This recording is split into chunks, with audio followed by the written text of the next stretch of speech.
The goddess of magic is missing. Her champions banished. Trapped. Powerless. They must become worthy.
Hello, everyone.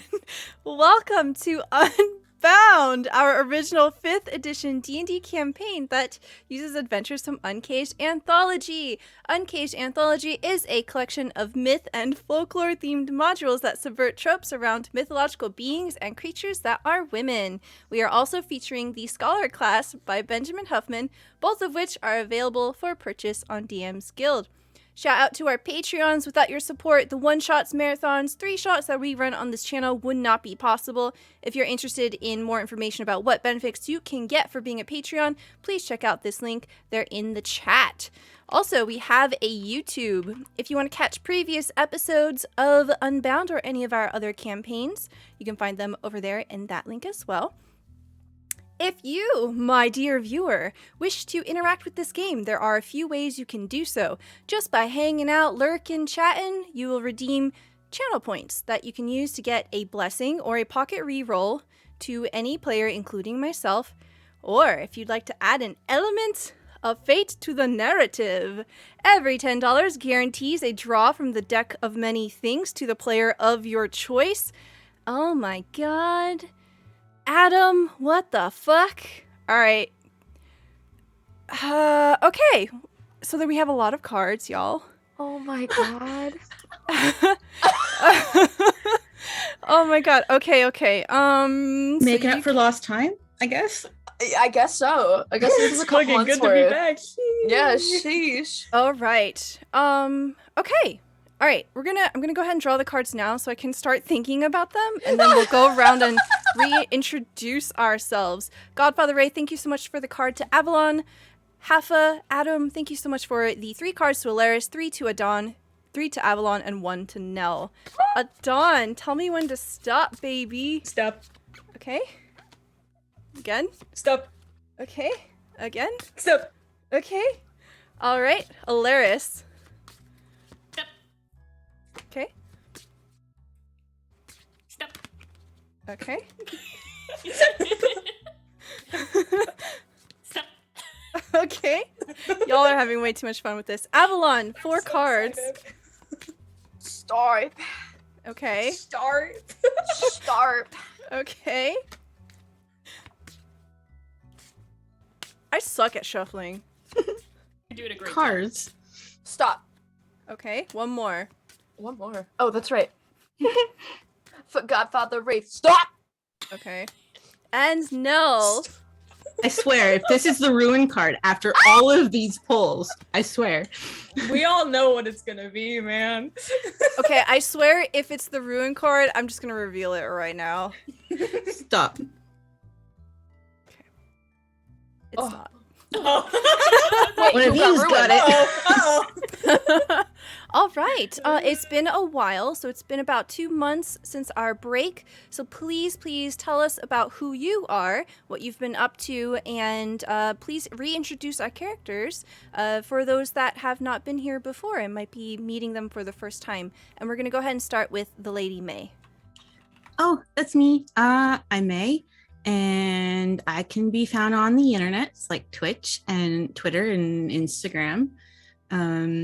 What have I been up to the last 2 months? Watching The Wheel of Time over and over and over again. Watching The Expanse over and over and over again. And working on some tabletop stuff with Stella and Vivacia. That stuff coming up. And then I play Nell. She's 2'9", 40 pounds soaking wet. She's a halfling chef, but also the Twilight Domain cleric. She's the Hand of Night for Nyx. She likes eating lots of things and making cupcakes. And if you wondered why I was wondering about the Ruin card, she has lost a lot of her clothes to the Ruin card over the many moons of this adventure. Nell alone has drawn the Ruin card more than literally any other campaign collectively. We need to start a tracker going, man. Yeah. I feel like that'd be fun. And then me personally, because I have gotten the Ruin card a lot over. I feel like in literally every game that we've ever played together, you have. Yep. And then also Crimson and Ruin. Yep. So, Yep. Whole ass show called Ruin. it lives up to its name. Excellent. Thank you so much. Next, we have Bravo. Hello. I was so curious. I got gifted a deck of many things from the lovely zombie. And I was like, I wonder what the Ruin card looks like, but I can't open them and my hands are sweaty. Hi guys. It's like, oh my God. Hi guys, I'm Bravo. I play the tall, buff, traumatized Avalon. She is still currently a paladin of Hecate, even if things are a little rough. And the 2-year sabbatical that she took was a little rough. But she is a vengeance paladin, as well as a scourge Azamar. So she wears a cool ass mask and has some fun magic going for her. She also has some living armor that can't come off. I feel like that's gonna be eventually a problem, but we're not gonna worry about it now. And you can find me over at the Money Hall. That's where I live.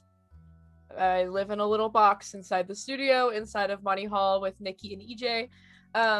We are currently running through Divinity, Original Sin 2. Me and EJ just started a new campaign. EJ's having a lot of fun. I know we love it. We have so much fun. Me and Nikki and Brandon and Justin are finishing our 2-year-long campaign that we've been doing. And then I do D&D stuff. My podcast is going to be off the ground. Hopefully you'll be listening to it in February. Very, very excited for that. Yeah, thank you. I'm so happy to be back with you guys. I'm so excited. I missed y'all so much. I miss you guys so much. Okay, Dungeon Day. Hi, I'm Dungeon Dame.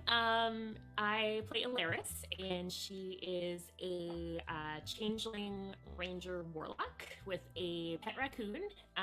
She mostly uses swords, and she's been learning Eldritch Blast, which has not really been going in her favor most of the time. That's okay, we'll get there. She's new to magic. The 2-year sabbatical that they had, she spent her time being a sky pirate, which was great, and has made her even more moody, sarcastic, and flirtatious. So we do love that for her. I do believe the last episode, or the episode before last, we found out who her daddy was. I have an inkling that was near the end of the episode, but I don't remember now. Daddy. I don't think we name dropped, but we did discover that you have sisters. Yes. Yep. Oh my Go watch god. the end because I feel like we did name drop, but now I'm not sure. And I'm not because it was sure. months ago. Listen, we had 2 months. A lot has happened in 2 months, real life, right?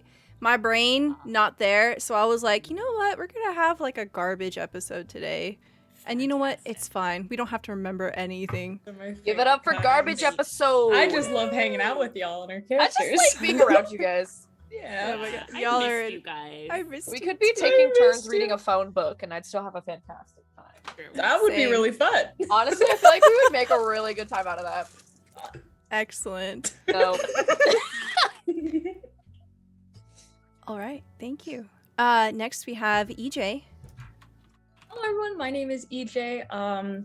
I do not have a channel, but you can find me usually on the Monty Hall with Cassie and Nikki, who is Simus in this campaign. And tonight I am playing Adon. I'm a little Earth Genasi artificer who during the 2-year hiatus really just built shit and ate crackers, so not as interesting as murdering villages or I never going said that. on, like, Look, I never brought that up. you didn't have to. But yeah, I'm just here to eat crackers. Have a good time. Excellent. I love it. Okay. Last session, we had gone to Stornshire. Oh, so by the way, we have a time machine. The time machine works. We are taking the time machine to go back to specific places in time at the direction of Calibor, the champion of artifice, in order to collect the faces of this soul jar, which will become a key to the gate of the underworld. So some time has passed since your adventure in Stornshire. You have made it back to Moontown, and we'll say that about 2 weeks have passed. I need everyone to roll me a 1d20, please. Sorry, I'm fucking so excited, dude. Just you wait. Don't roll low. So that's Adon with a 19, Alaris with a 5, Why would you say that? Mel with a 12. Now I'm gonna roll low. Hold on, it's taking just a hot minute. Roll 20 is just throwing her on a little fit real quick. Hey, roll 20. Hey, roll 20. We're Oops. live right now. I can't do this with you. Thank you. Oh God. Okay. 3. All right. It's cause you told me not to roll low. I know. You did I this, manifested it. Okay. All right.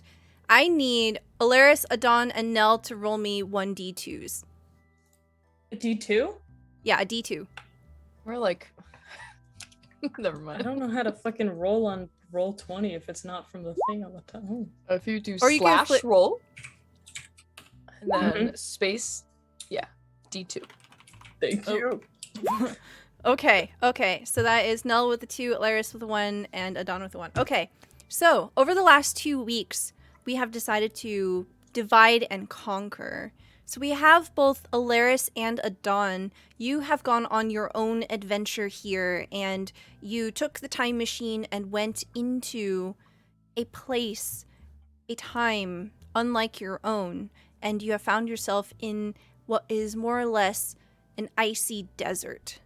And you went on an interesting adventure here where one of you was responsible for a calamity. I I need wonder who it was. both of you to roll me survival checks, please. Okay, but listen, one time. Fool me once, man. Wait, what are we rolling? Sorry. Survival, please. Okay, thank you. All it Think takes your- is one time when it comes to ranger causing would have calamities. survival, but- You don't Okay. exactly get to learn from that Oh. lesson. All right, that's a 17 from Alaris and a 14 from Adon. Okay. So you have more or less come across this sort of ice shelf, and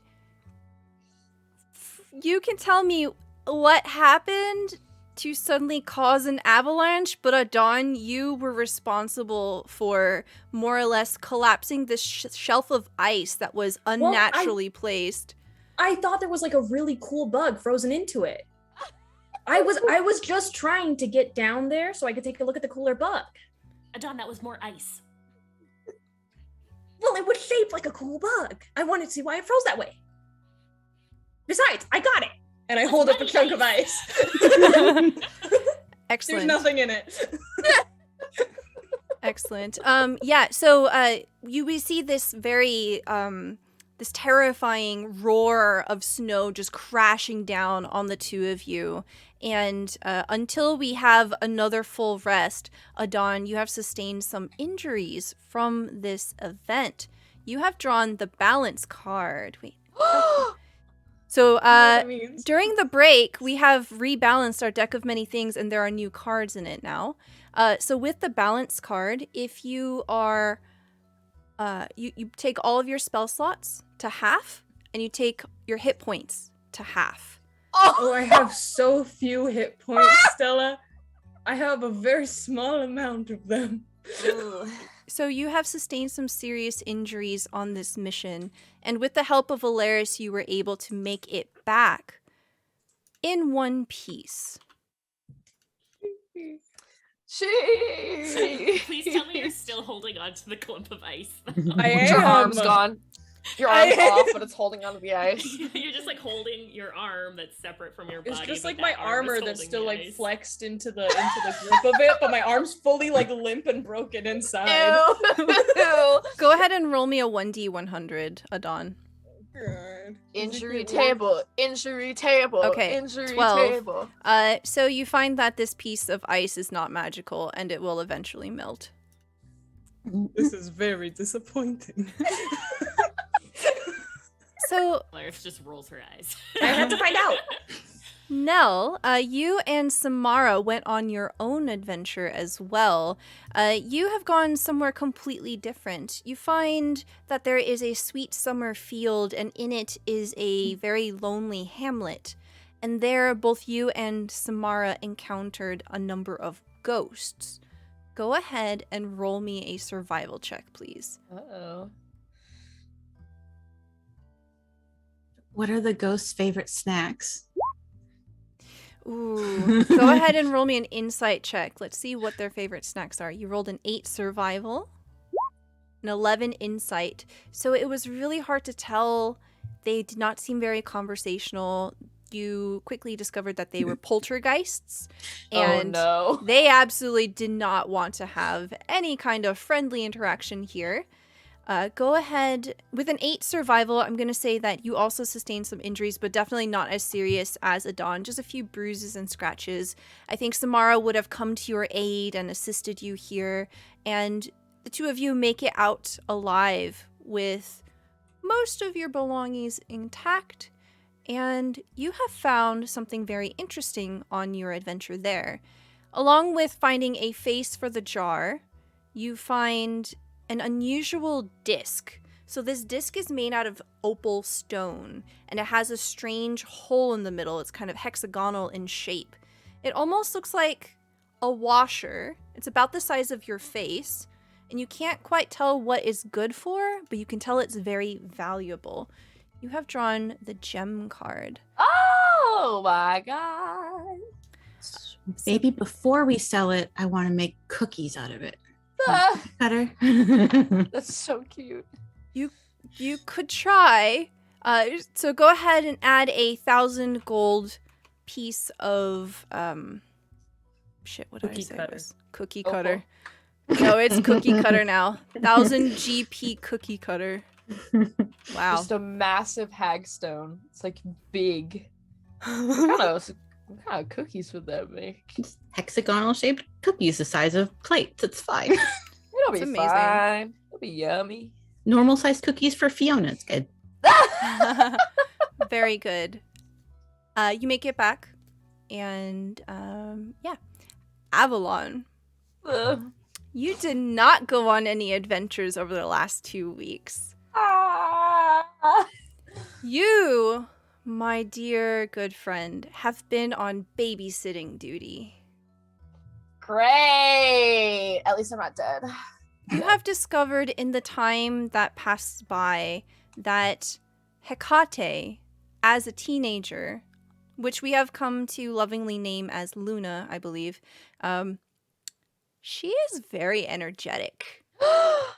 And she has grown into a life of her own here, and she is very hard to keep track of. She runs around with no shoes on, she disappears behind buildings, and she is causing a number of mayhem and chaos throughout Moontown, to the point where Fiona pulls you aside and says, "Miss Avalon, I would like to have a word with you." Oh, sure. Your esteemed guest, I understand they are quite important to you. I have a number of complaints that the public has issued. Complaints? Yes. You see, we don't exactly have laws here in Moontown, but Right. I think we have to write some now. There have been a string of robberies and, well, not robberies, thefts. Very different. You see Fiona like take off her tiny top hat and she's just kind of like turning it in her hands. This ogre of a woman, she's dressed very nicely. She's wearing a 2-piece suit here and it's been pressed, and she looks very nervously around.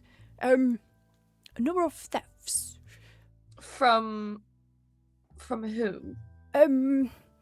You see her like reach into her coat pocket and she pulls out a list and unfurls it and it just kind of goes down. And she begins to read off the different businesses here in Moontown, and they are very minor things, right? But it kind of begins to add up. People's shoes are being taken. There are utensils missing. Things have been misplaced and just rearranged inside of shop fronts. You can see how an individual crime is not necessarily an issue, but the sum of them is proving to be I completely understand, Fiona. I definitely was not prepared for any of this to be going on. I guess she's going through growing pains. I suppose so. Go But ahead. Go ahead. Oh. No, go ahead. But I assure you, I will personally, if I could take that list, if that's all right. Oh, yes. Hands it to you. Take it like a long CVS receipt. I just kind of folded it on itself and shove it. I'll personally go to these businesses and ensure that everything is set right, and have a word with Hecate or Luna. Oh, you see Fiona exhale and they visibly deflate in front of you. A big warm smile crosses their face. Thank you so much, Miss Avalon. Please, if there's anything that I can do for you, please let me know. Oh, no. Don't worry about me, Fiona. You do good work here. I'll keep an eye on Luna and try keep her in check. All those years of watching Adon, I'm sure will give me plenty of knowledge, and it's just it all over again, I suppose. So I've done it once, I can do it twice. All right, thank you very much. And you see Fiona beginning to walk away, and she's still kind of turning her tiny top hat in her hands, and you hear her mutter under her breath, I wonder how many fingers the law for stealing should require to be taken. Holy shit! Fiona! And she walks away. Avalon's gonna be like, I'm not gonna remember that for a reason. Go ahead and It's roll me a gone. perception check. Great. So scary. Oh my god! Okay, perception. Starts with a P. Hiya. Yeah, 18. Okay, as you're kind of like just puzzling after Fiona, you look around and you see over there, hanging from a tree upside down, is Luna. She is going to break her arm. Stomp over there. But respectfully, Avalon kind of stomps over there, like, angry at first in the mom fashion, and then remembers, like, this is fully Hecate and the only reason for her existence, and her entire being. So then kind of straightens up like a paladin, like a knight would, and As you come up, we see the camera focus on this young woman. She is about like 18 years old. She has long black hair and it's hanging completely straight down, and we see that she has these bright blue eyes. And as you're coming up, she's just kind of swaying very gently. You see her legs are hooked over the bough of this tree. She says, "Oh, hello, Avalon. Did you know that while upside down, you look a little bit like a turtle?" Thank you, my lady. Oh, you don't need to call me that. I don't know how easy that's going to be. Why don't you come on down? It's quite a long fall. We wouldn't want you to break an arm or your face or something. You see very nimbly, she begins to slide down and she turns acrobatically and lands on her feet with a soft thud. Oh, God. Thrusts out her arms. Yes. Thank Very you. good. Very good, my lady. I have something that I need to discuss with you. Oh. And unfortunately, it is rather serious. Now, I am not accusing you of anything. Of course, my lady, I am at your behest. I'm here for you. Mm-hmm. But unfortunately, just gonna pull out the receipt of names. It seems that a number of things have gone awry in Moontown, and it seems these people are curious as to why you are stealing shoes. I can get you shoes if you need. You don't need to steal shoes. Rearranging things. If you need a hobby, I'd be happy to get you a puzzle. All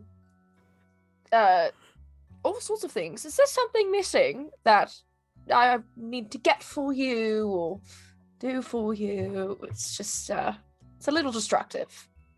As you're kind of saying this, you can immediately see the guilt on her face. She's completely aware of what she's doing. She's kind of rocking on her heels a little bit, looking down at her feet, looking ruefully up at you.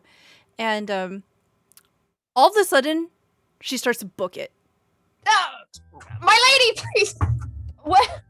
Okay, gonna throw this receipt and start running after her. Okay, so we have this like super cinematic like dun, dun, dun, dun, dun, dun, dun, dun, like scene here of her just cutting through crowds, and she's heading north. She's heading towards the Crossed Candles Inn, and that's where we kind of find everybody else. We see this broken spelljammer right outside of the tavern.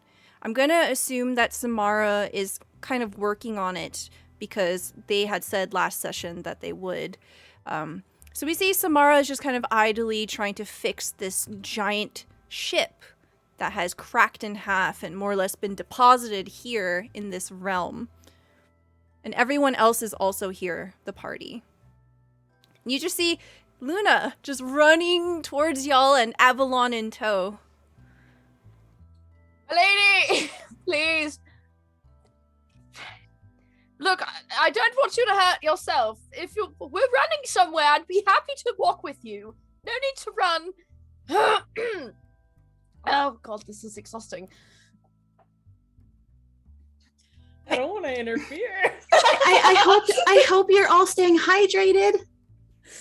Does anyone have a net? Or a lasso or something? She's not listening to me. And she's stealing things. She's become quite the menace. I don't know what to do. I dare not tell my lady to stop breaking the law. That is not my point. That is not my place. What's she stealing? Shoes and trinkets and causing a ruckus and... Well, did they need the shoes? Yes, it was a shoe business. Oh, well then they probably have more shoes. I'm gonna start running after. Just leave the conversation and still keep running after Hecate. Okay.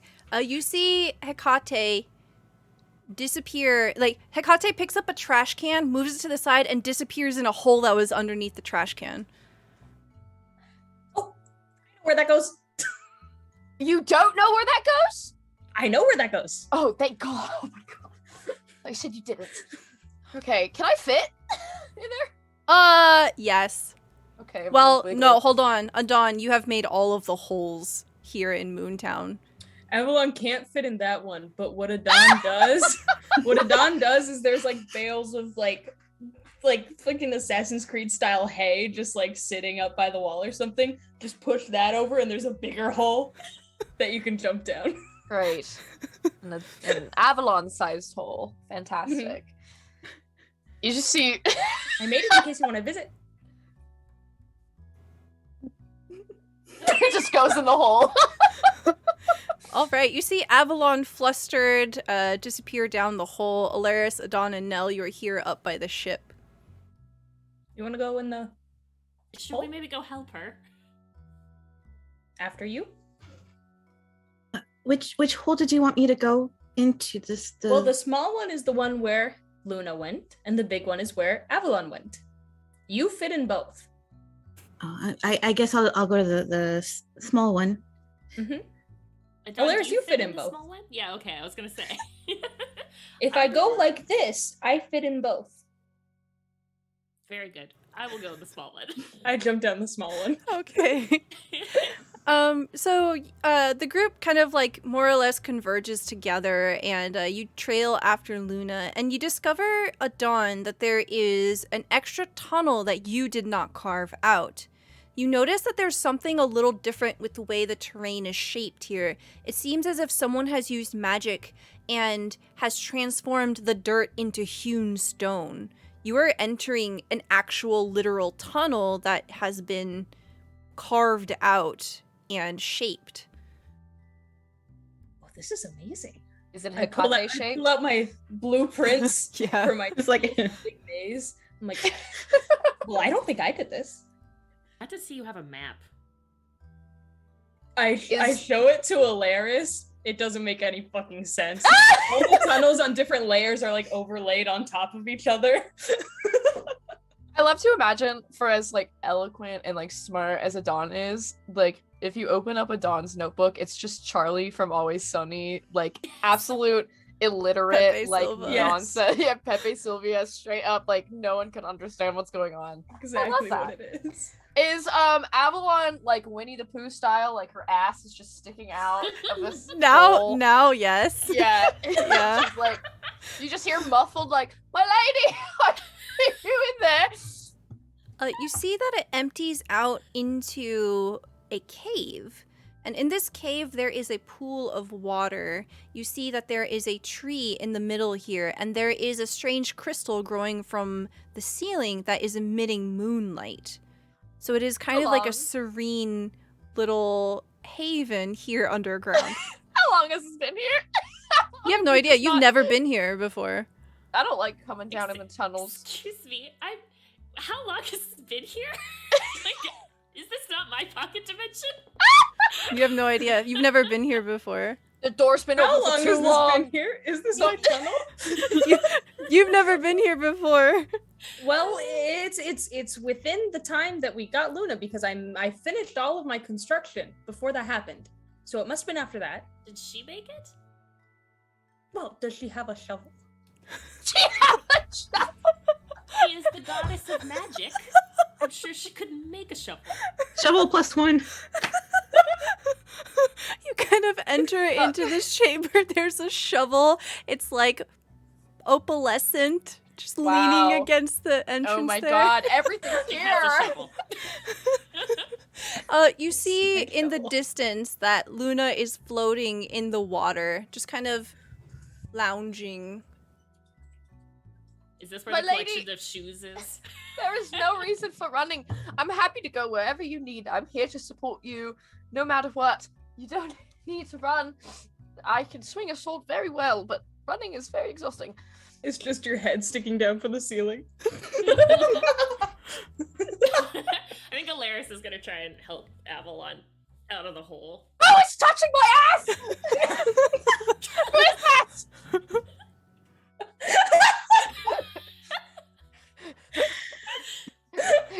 Get away from me! Avalon, as you experience this moment of stress, Oh, great. something about being in this chamber just kind of amplifies the feeling. You feel it explode like heat over your face. You have drawn the Fool card. So the new definition of the Fool card here is you lose something. It can be a memory, a sense, a bond, etc. You get to choose. It doesn't have to be literal. But there is a sense of something that you just feel yourself let go. I'm sorry, EJ is making me giggle so hard.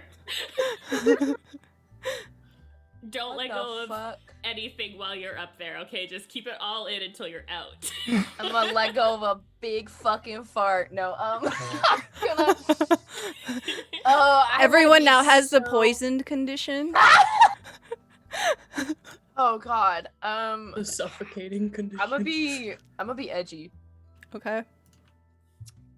I think I'm gonna let go of that since Hecate's back, and after spending some time with Hecate, that like paladin-y feeling is back. And that like one chance at redemption is like there. It's almost like when there was that 5 years with Katla and Adon where Avalon kind of forgot herself and then there was a chance to find Hecate again. It's like almost that over again. And so I think just a little bit or a lot of it of that feeling of wanting to preserve her friends over finding Hecate has now switched. You know, like remember back in the time vortex, like she's like, I want to stay with my friends because my friends are awesome. I guess we'll get Hecate later.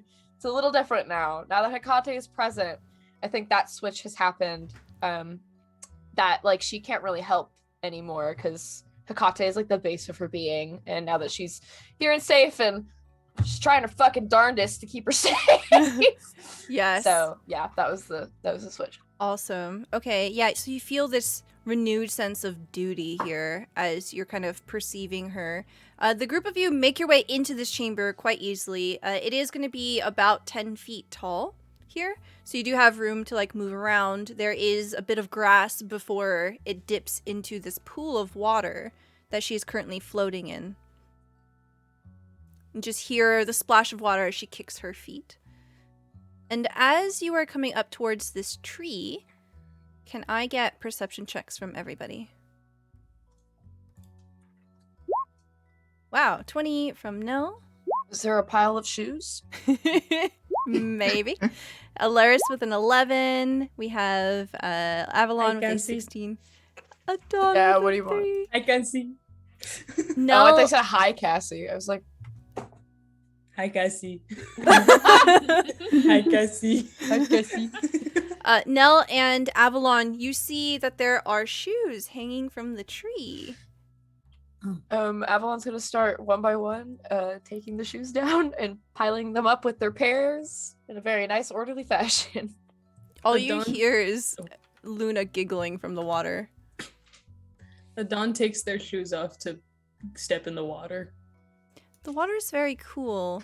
You can see that it is quite clear. You can see the bottom of the ground through it. It goes down about 6 feet. Wow. I would swim with you, but my armor can't get wet. I haven't figured that out yet. Oh, that's fine. You don't have to join me. I'll sit down on the ground then. Yeah, Alaris sits next to Adon. She doesn't like going in the water much either. No more water for Alaris. No more water for Alaris. Is it deep? Oh, it's not too deep. As long as you know how to swim.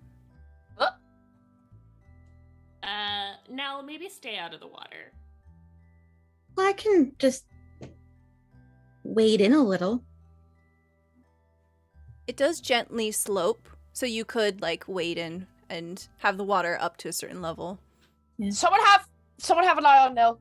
Nell, don't go too deep. Oh my god, please. Don't go too deep. Someone be ready to catch Nell. Yeah, I got it. My armor I got can't get ring, wet. It's fine. Can't get back. Get wet. Dawn is a gremlin. Me After- I'll drowning stay within currently. arm's length.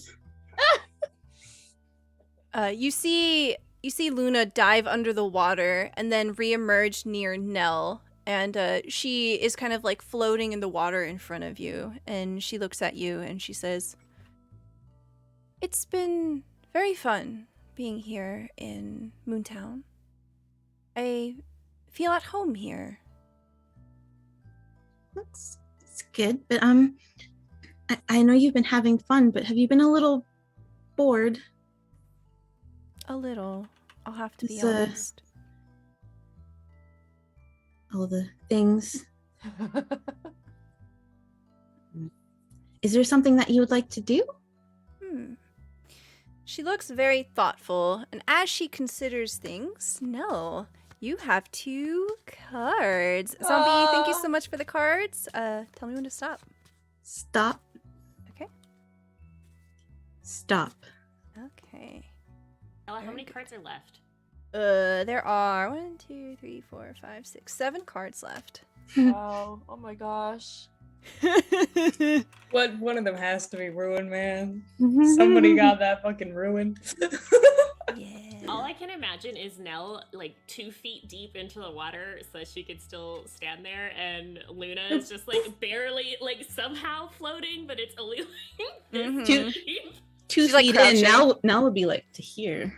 Yeah, exactly. Yeah. Knee height for Luna's doing the Ophelia painting floating, where she's Absolutely. Hmm. She says, I don't know what else I could be doing. I don't exactly want to work. She kind of like looks over at Avalon. okay, there's one pair that's missing a partner. Oh god. What am You're I gonna do? holding my shoe. That's my Oh. shoe. Passes it. Well, is there anything you want to learn? Oh. I have been having these strange dreams. Oh. I woke up and I found myself in here, floating in the water. I don't know how that happened. In your dream, or you woke up and you were here? I think they kind of blended together. Okay. I woke up with a shovel in my hand. That one. And she points over at the glowing shovel. Well, that's very interesting. Is that the last thing you remembered? Having the shovel? In that dream, yes. I had another dream that there was a rampaging dragon. What color was it? It was white. This is fine. There was a He's lot the of ice dragon. everywhere. Oh. It was hard to tell. I think it was in Moontown. Polaris is like, ice in Moon? I don't remember putting ice in this dimension. Do we Now, have Laris, changing you of checked the locks lately? Can our door even fit a dragon? I think so. Skinny one. Like No, a bigger one I- was here. I think as long as someone knows where the door is, they can go through it. That makes sense. Unless it's locked, but then it's open. Does anybody here know a white dragon? What are you guys talking Like personally? Yeah, like a friend. Or an enemy. I don't know. I What are think we I'd talking- remember if I made an enemy of a dragon. Well, we did, but I think we killed it. Is there a dragon in Moontown? Is that what you all are saying? Well, there might be. Or there may What? be- Might be. I feel like we would know if there was a dragon in Moontown. Is dragon their only form? Oh, I don't know. There was a lot of screaming. Jesus Christ. does this seem like a future thing or like a past tense thing or just something? Who knows? I'm not sure. I think there was a unicorn. That's a step in the right direction. Oh, can I use my Maybe he knows about a dragon. Oh. He does tend to Do you know a overcharge unicorn? sometimes. Yeah, the bar. There's one in Moontown. He rents. Oh, right. Frost. Yes. Oh, so Avalon, what do you want to do here? I'm gonna put my sniffer to the ground and sniff, sniff, sniff for something like a dragon. Okay. With divine sense, you can determine celestial, fiend, or undead. Shit. You can definitely sense that Hecate is very faintly a celestial. That adds up. Alaris has whiffs of a fiend. You see, you see Avalon, like the camera's just panning with Avalon over everyone, and yeah, checks out Hecate. Looks over to Alaris, and Alaris is like kicking her feet in the water a little bit. and we got Alaris. Anything else? And then you just see that everyone else is a tiny bit celestial too, as would be expected as a champion. I have a fun question for people as well, because I go by kilometers. How big is a mile? You know. Bigger than a kilometer. That Yeah. I know. 2,500 Which feet. I don't know. Do you Some use... amount of distance. I have this. Chat! Hey, chat! 5,000. 5,000. The entireness Oh, I of was Moontown. so wrong. You know, a handful of Okay, faces. primeval Measure distance by awareness. time. I like. Yeah. For 1 minute per level spell slot you expend, you can sense whether the following types of creatures are present within 1 mile of you. Okay, there are no dragons. Thank God. Hey guys, no dragons nearby here. Like a distance of here, though it could be further, Right. but nothing right now, immediately. Why are we all concerned about dragons? Oh, because Luna's dreaming about dragons. I dream about all kinds of things. Like what? Things. Mm-hmm. Why are we Like bagels? concerned? No, not like bagels. Well, we probably dream of bagels now, but Oh my God. So when did you have this dream? I'm not sure. I think it was a few days ago. And you see her lift up her hand and she goes, boop, right on Nell's nose. And as she does, What? oh What? Lord. as she does, you see this little starlight just kind of blossom for a split second, just a bring. As that does, that surge of power just kind of washes through you. You have drawn the Vizier card. Oh my God. Nell, you can ask one question, get one answer. You can think about it if you need to.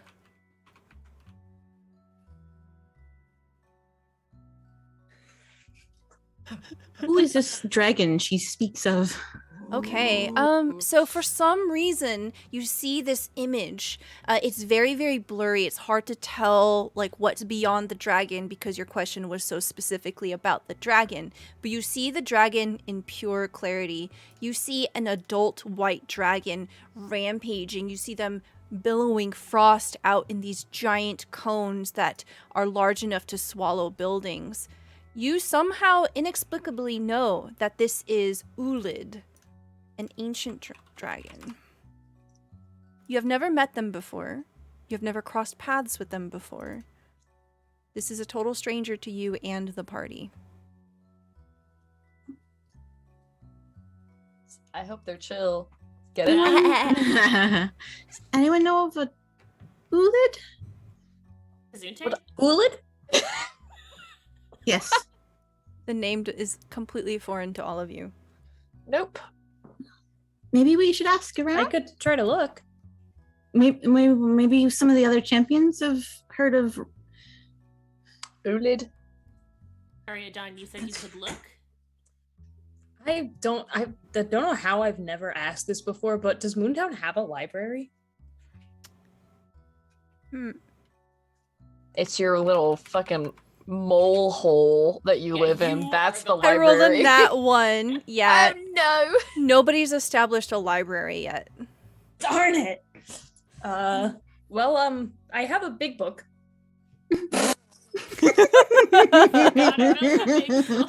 You do have a big book. It is a suspiciously big book. I don't think it would be in there, but it's pretty big, so I can look. What's That was in so the book? funny. What's in the book? You had this big book this entire time, and you haven't opened it once. I have. It was dwarven. It was. Hold It was on. Where the dwarven. fuck did I put these It's been notes? 2 months. It's been 2 months. Okay, been well, 2 I know what the book is. This book, I don't remember how I described it. I think I described it as like the size of a torso, right? Mm-hmm. And it is heavy. It has like Oof, these metal covers on it. It is I not remember something that. you can just transport.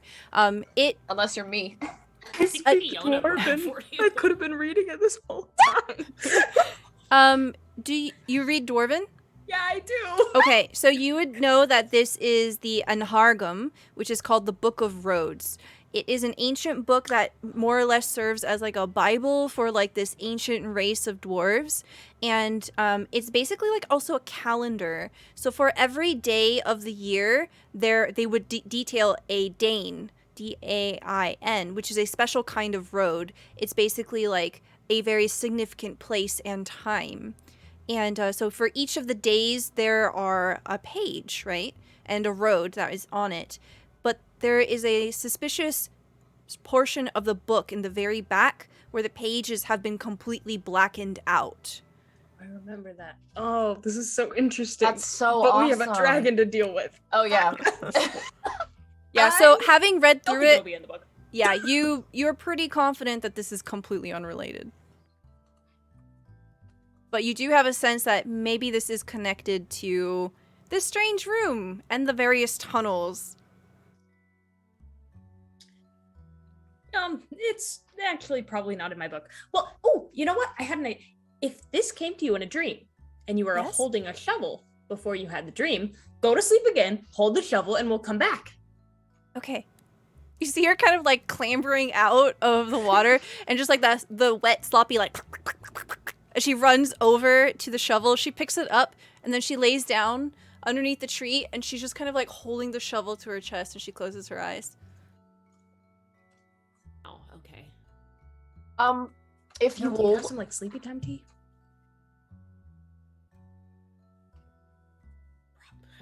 Would Do assume you? Nell would. no? Hmm? Do you have sleepy time tea? I have some chamomile. I feel like that will work. Okay. While you guys are doing this, don't let her out of your sight. I'm gonna go return these shoes. I'll be back very promptly. I salute Avalon. Don't get stuck again. The Avalon like has tied all of the shoelaces together into like one massive like Disneyland balloon fist. And just goes out of the tunnel. Okay, you can see that as Luna is like has her eyes closed, she's laying down. She's just like trying to fight back a smile listening to all of this.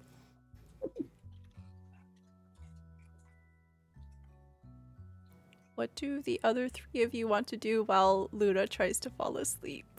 So I set up shop, just like sitting nearby, and just watch. I just look at her. Okay. I like have a notebook out ready to take notes if she like sleepwalks or anything. Okay. Do you have any blankets or pillows or a kettle? Oh, watch this. You see her reach over, grab a fistful of grass, and she pulls it, and you see that it stretches like a blanket, and it covers her. Oh. Do you have a kettle? No. A Adon, what's the closest way to a kitchen? I pull out my map and I put it in front of Nell. I don't think you can see what's going on, but I go, well, you just you pop out the way you just came in, and then you go back down through the bigger hole, you go straight through and make a left on the fourth tunnel, and then when you come up, you'll be underneath the bakery, and they should have a kitchen. Okay. You can take the map if you need it. Alaire shakes her head.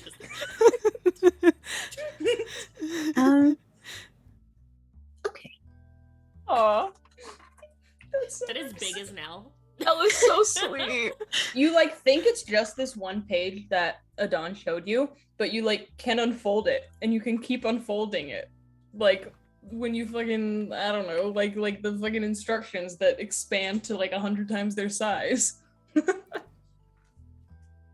Like the map in the property that shall not be named. The property that shall not be named. That Yeah. Oh my god, May, I've missed you so much. So I'm gonna say that as Nell and Avalon, Avalon, you're a little further into the tunnels. Nell, you're beginning to leave. I'm gonna say that at the same time, you both hear Fiona's voice as she's sort of romping around on the surface. She says, "Miss Avalon, Nell, hello, emergency meeting, Oh god. emergency meeting." You see just a whole mess of shoes get thrown out of a hole. Oh. And then... Yes, Fiona, what is it? Can you please gather all of the founders? We have an emergency meeting. Oh, is it serious? Yes. Oh. Please. You see Avalon say that and then immediately just lower their head. That was fully a Cassie moment right there. Emergency meeting? Emergency meeting. Is it serious? Please, I beg of you. I beg of you. I'm gonna give you these shoes. Okay. So don't You cry. made her cry. Don't cry. Don't cry. Is that a command? No, just oh god. I'll take the shoes. I'm gonna get Okay. everybody. All right. Nell, are you stalking me? I'm getting a kettle. For what? Tea? No. I'm so sorry, my dear. No time for tea. Just no.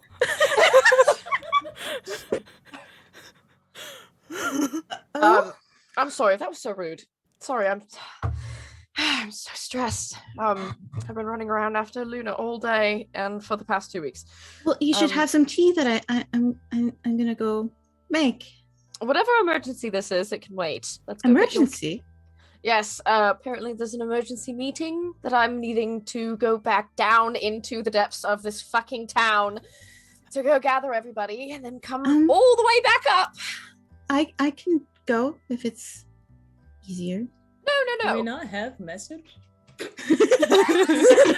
think Samara has all of the. God damn it! Straight up with all of the sending messages. No, my dear. No. You go get your kettle. I will go back and get everybody, and I'll meet you exactly right here. Okay. Fantastic. All right. So we kind of cut to Avalon running over, and Adon and Alaris, you are currently sitting there watching Hecate as a teenager snoring very loudly, just dead asleep. I think Alaris actually has a book out, and it's like a smutty romance novel.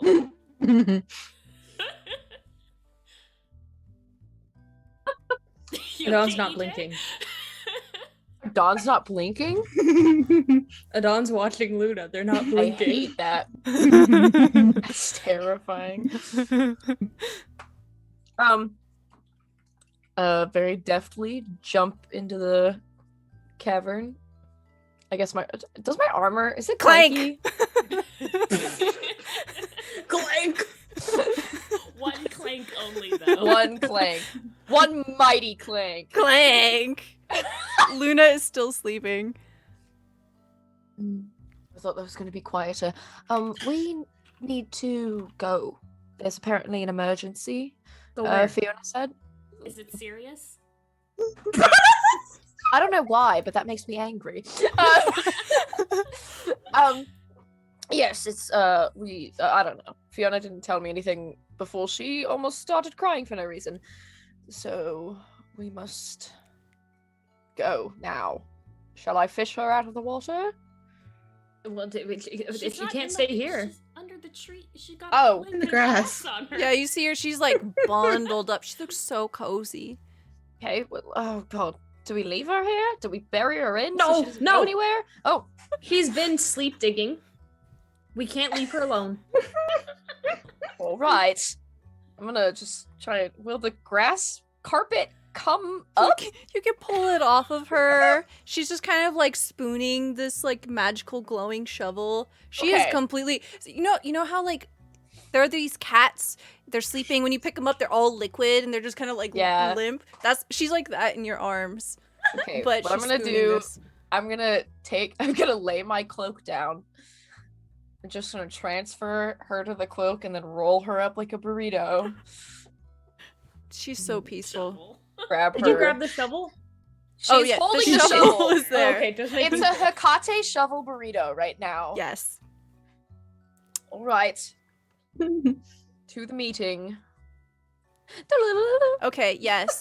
I'll So follow, but I'm gonna leave one of my little robots down in the fucking tunnel. Just Okay. In case. In the freaking.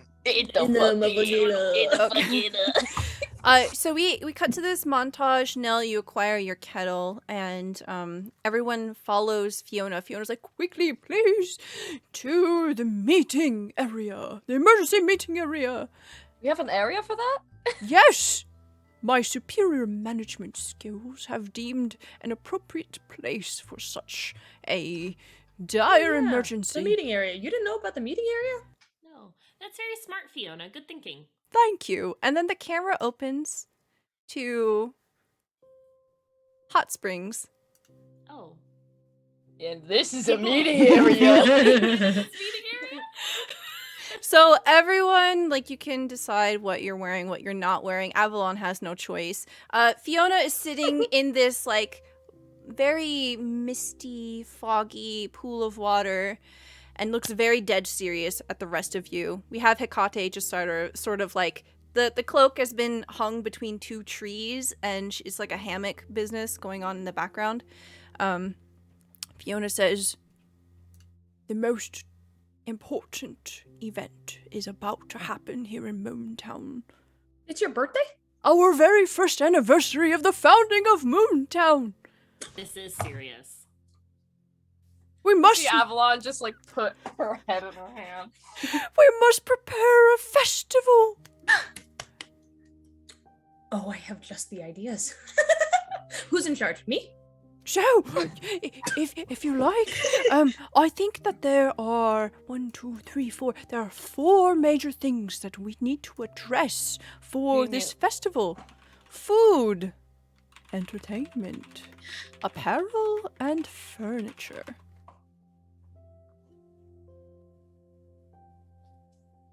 Please, it's very important for the morale of the people. Especially Well, in wake of all of the crimes that have been happening. Yes. Crime. Well, I'm very entertaining, but I can also do furniture if somebody needs me to do furniture. Oh god. If you do furniture, that means I'm either in charge of apparel, food, or entertainment. I'm also very fashionable. I could do apparel.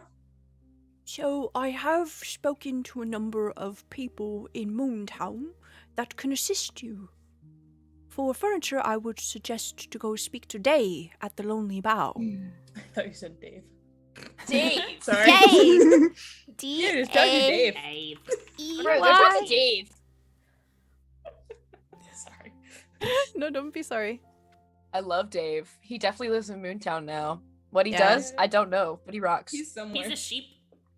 My dad's name is Dave, and he does like to make There you go. Furniture's Now discussed. that is canon in this universe. Okay. Your dad, Dave, is now a sheep. Dave Honeywise, the sheep. Mixed furniture, okay. Moving you from the small houses into the lonely bough. In fact, you remember how Day was depressed and then had that pep talk from Alaris? Oh yeah. Alaris recruited this talking sheep named Dave, and that's why Dave's I not depressed love anymore. it. Dave and Day. Oh, I love them. Love them. It's emotional support sheep. Mm. Shall I think for food? Perhaps someone should speak to Cersei at Carpe Donut. Yes. I can definitely do that. Oh, excellent. Thank you so much, Miss Nell. Oh, thank you. For apparel, we have Twixt the Trees and Thunder. Could assist. I can take a barrel. Okay. Thank you, Mr. You are Letters. very fashionable. She's just in black, covered in straps. Like, That's fashion, baby. hey. That's fashion. You see her look nervously over to Wait, that leaves entertainment to Avalon.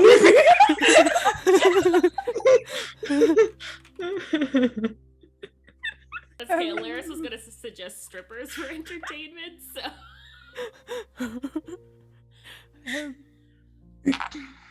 You see, Avalon has not lifted her head up. It's just like hanging. It's like, what does that leave me with? If you don't feel well, I can take furniture and entertainment. No, I can do that. Yes, I can do that. I could get someone, I'm sure. I've been around Waterdeep enough. Yeah, I could try something. This is such a stressful day for Avalon. Avalon! Her hair is falling out. Okay. You could always sing. Oh. No. Oh. Oh. Right, well, shall we do that then? Quick little huddle here. Fiona, if you mind, just quick founder business. Oh, of course. You see her get up and she says, I will go prepare some snacks. And she just waddles away. The wet patter of her feet. So, remember the whole thing about the dragon? No. But this is the most important event of the year. Right. Now, Very serious stuff. I'm afraid that was a little hyperbolic in nature. I feel like preparing for a dragon attack. You all are frowning and grimacing at me. Well, and we can do both. Oh, this is just my. But you said it face. yourself. The dragon attack was just a dream. The event is a very real thing. More imminent that we know of. Okay. That's true. Okay. I'll just hire some pirates. Pirates know how to sing, right? No. And They're more dancers, right? Neither. shit. Oh. Right. Oh my god, when is this day going to end? My bed is gonna feel so Nell good. just gets a little sad and she's like, oh, Grat would know singers. Hilarious. You can't was see it. about to say something and then just immediately. Hey, You Avalon. can't see it, but Avalon underneath the mask is going. Avalon, as this moment gets really depressing, Great. you feel the stress well up again. You have your head in your hands. Oh my god, if only you had a wish. What would you wish Are for right now? Fucking kidding me. Ooh. I think honestly, Avalon wishes she was in the middle of Waterdeep, just like trying to get this done and away from the group right now. Yeah, so as this like really awkward and depressing moment just It's happens, just silent. It's like so silent. Avalon just like bloop, disappears.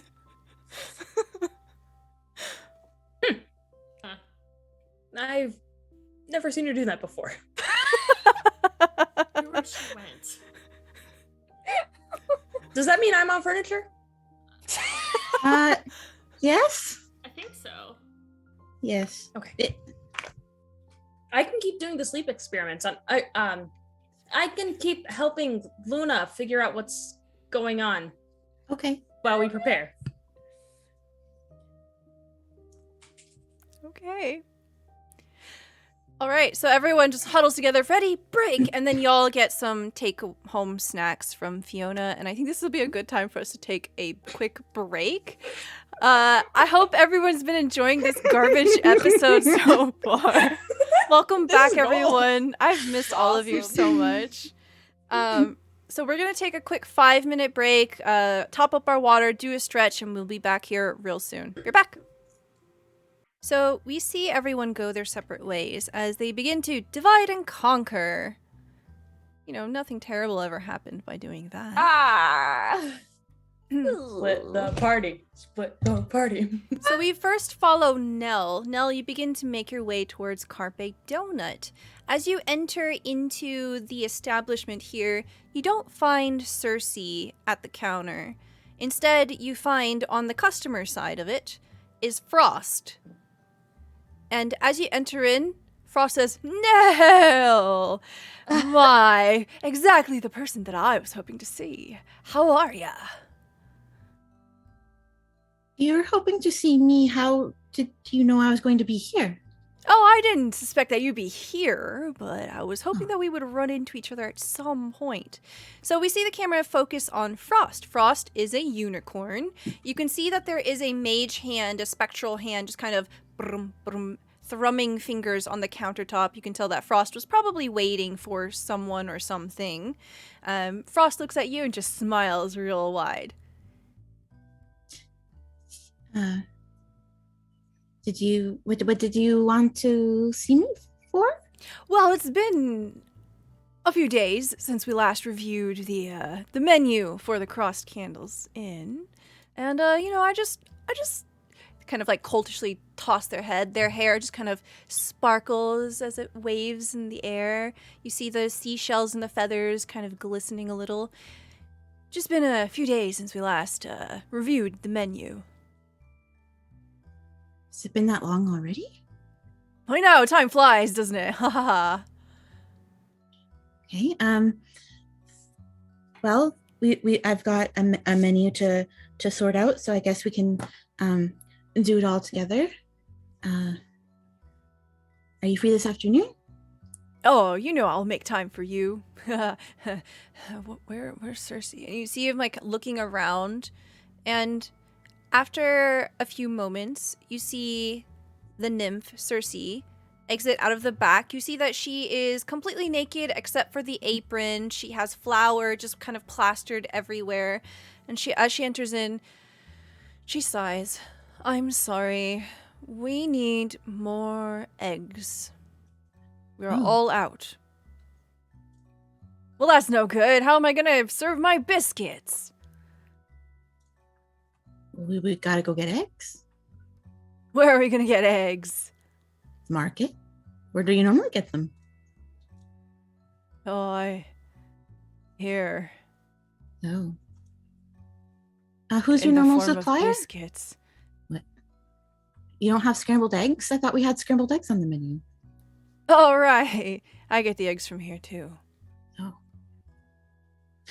Cersei kind of like rubs at her temples. She says, "You can try the market, or you could perhaps head over to the small houses and talk to my sister. They have chickens there." Oh. Yeah, let's go see the chickens. Frost, do you want to go see chickens? "I would love to." Okay, well, we'll be back with eggs. But also we have some party planning to do. Is there any other ingredients that are you low on?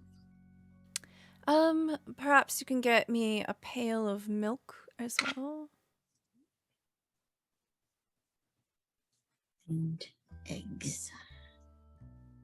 Please, I would really appreciate it. I don't know where Avalon has gone. Neither do I actually. But party planning, I think. Oh, that would make sense. Thank you. Fiona did say it was an emergency, so you know how serious Avalon is in a mission. That's true. You see Cersei kind of look wistfully out the window, and there's a bit of a blush on her cheeks. Mm. Right. Anyway. The dough's not going to need itself. And she just kind of like skirts back into the back. Nell's like oblivious. So I guess, do you know where her sisters live? Because I actually don't.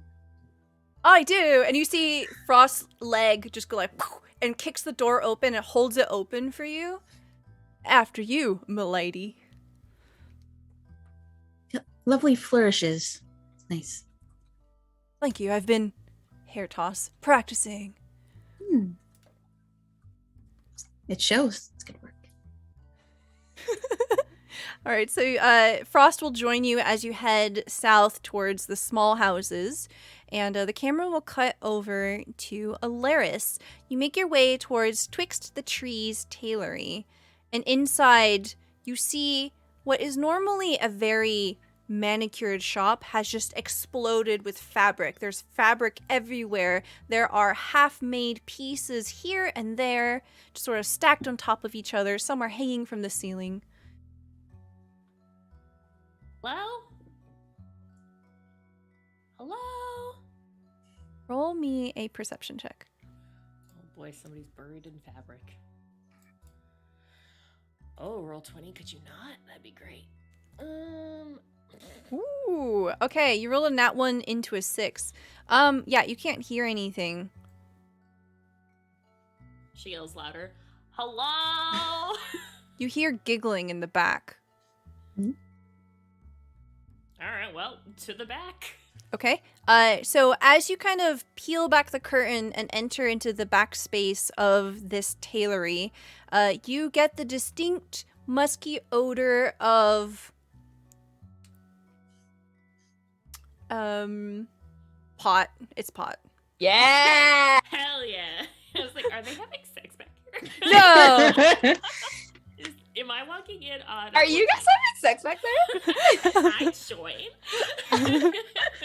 I mean, so you see Tunder is currently just enjoying some very natural herbs that grow naturally here in Moontown. Natural just herbs. having a giggle fit.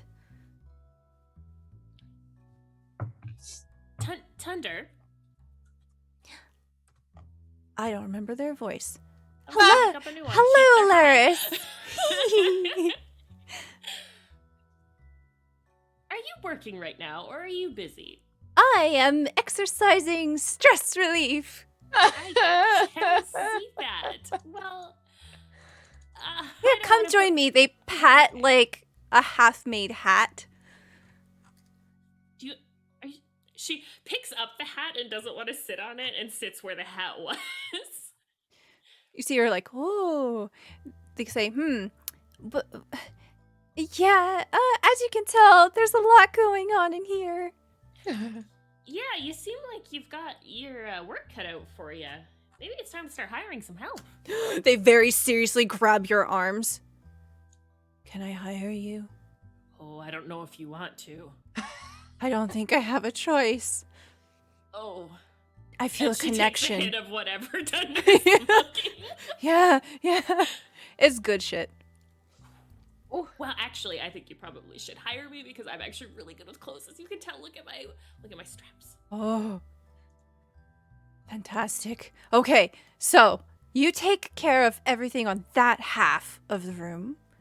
I'll take care of these orders here.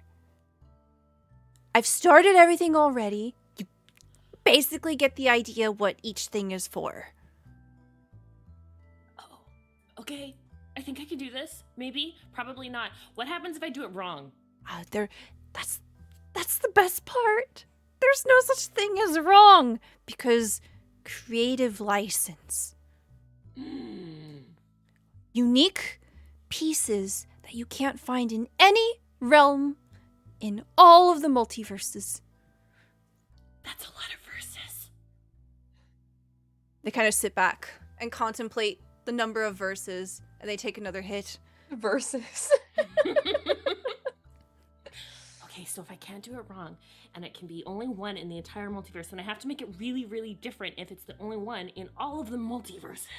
No, because you touched it. It's already different. She starts crying. They just start laughing hysterically. Okay, I can do this. You've got this. And she just like grabs Tunder's face and, we've got this.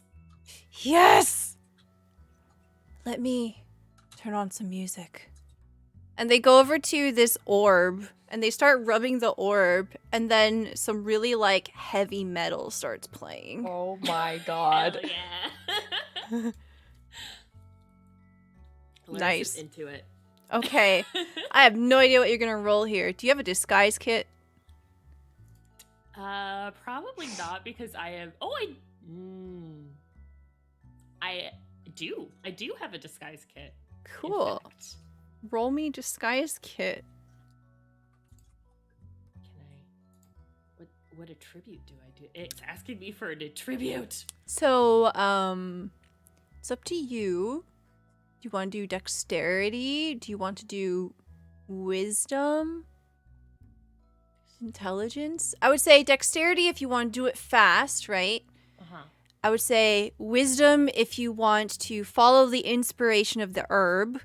Intelligence if you want to mathematically calculate, like, all right, this is a partial design and just kind of finish it off.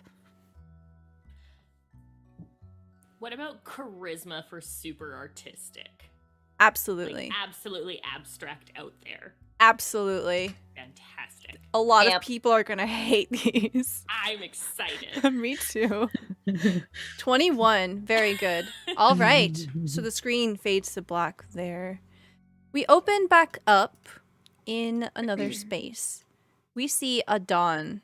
You're making your way south, and you approach what appears to be kind of like a wood yard. You see that there is a sign that says The Lonely Bough. You presume this to be the furniture store. Dawn stands at the front door. You hear a distant voice, come in. I poke my head in. Okay, so when you poke your head in, you can see that it's a very dusty, very softly lit, large room. You see that there are shelves that have small little figurines that have been expertly carved out of wood. Everything in here is wood. You see little bowls, you see chairs, you see tables, all sorts of fixtures. You see strange wooden things that you don't know what they are. Just at a first glance. But I love things that I don't know what they are. nice. There's a lot of them. You can hear some banging around in the back, someone currently at work, and you hear the clip clop as a sheep comes into view and looks at you. Hello. Hello. Oh, you are who I'm supposed to see. Am I? Are you Day? My name is Dave. Okay, Dave. Nice to meet you. I'm Adon. We may have met before. I don't remember. I'm Adon. I don't remember either. Oh, that's perfect. We're gonna be such good friends. I don't want to be your friend. Okay, that's okay. A lot of people don't. I have to make furniture for the new festival that's going on. Oh, you see him kind of like turn his head towards the back. I think that's what Day is doing right now. Oh, can I see Day? Yeah, whatever. He just kind of clip, clop, clip, clop, clip, clop. Continues I along. love Dave. Dave rocks.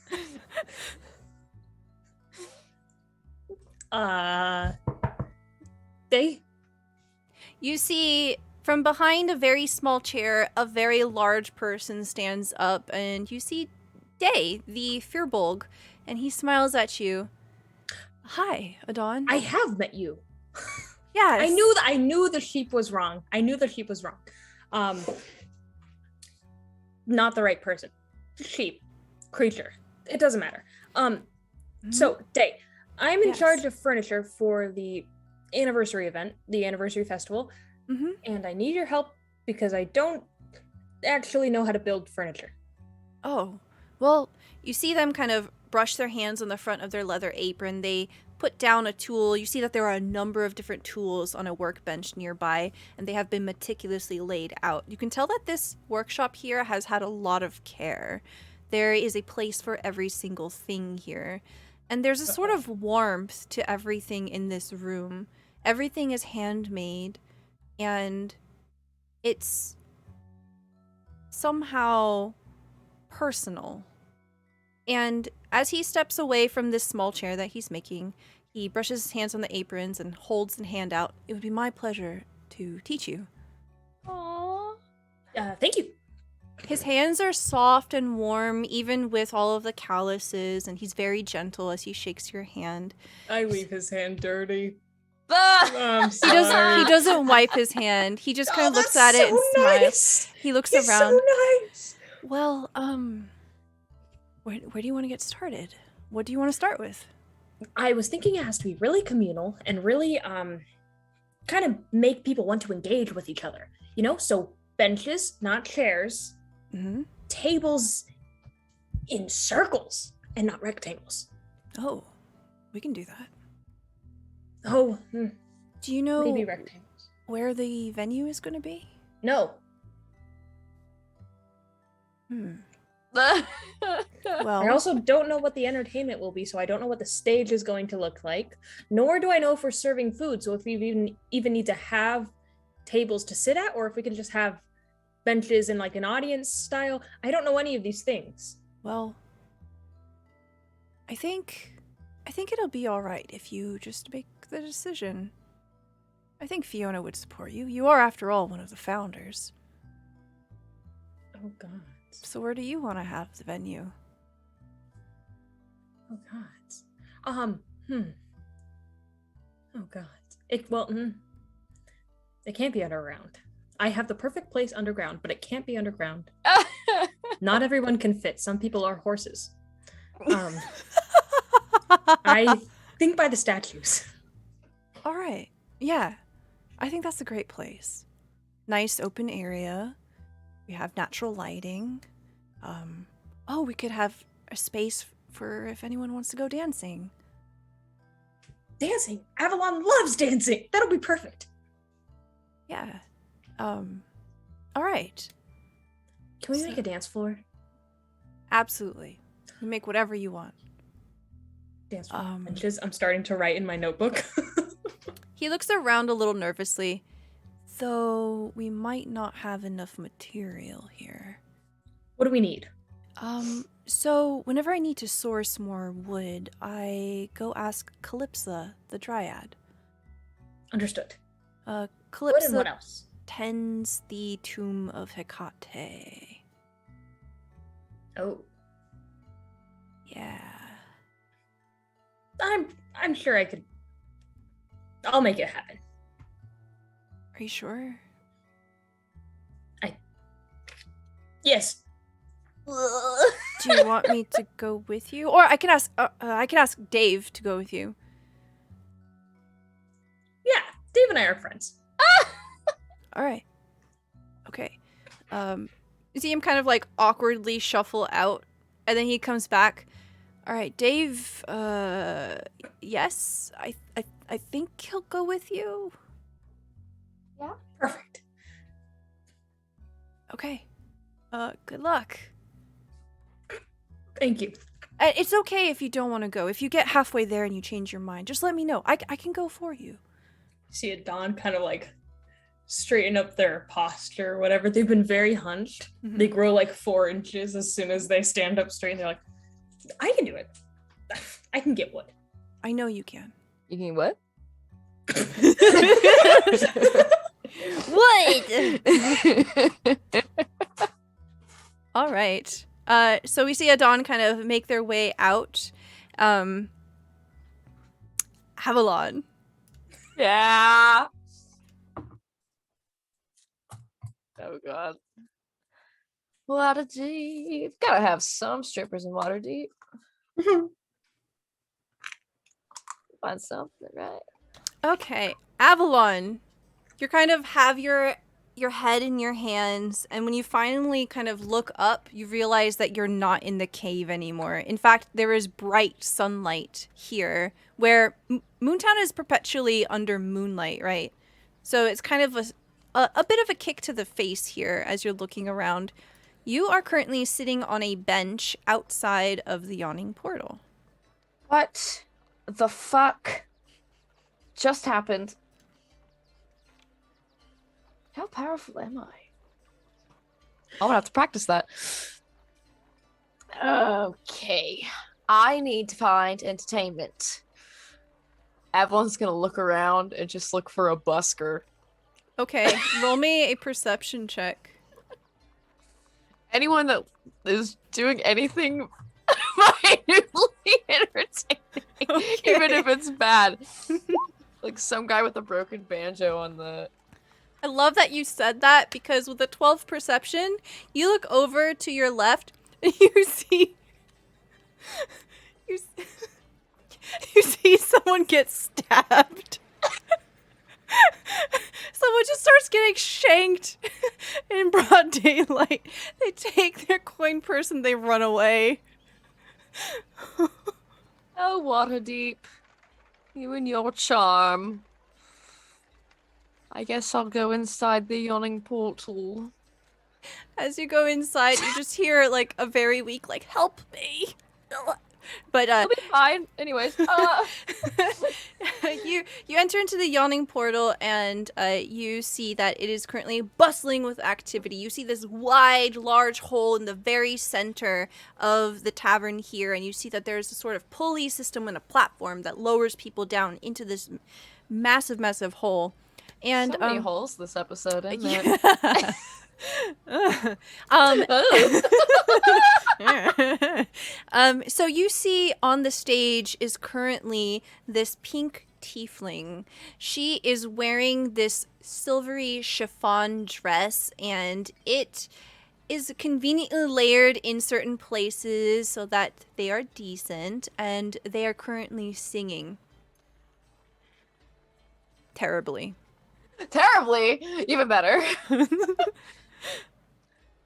I kind of love the idea of Avalon wanting to get this over with as fast as she can.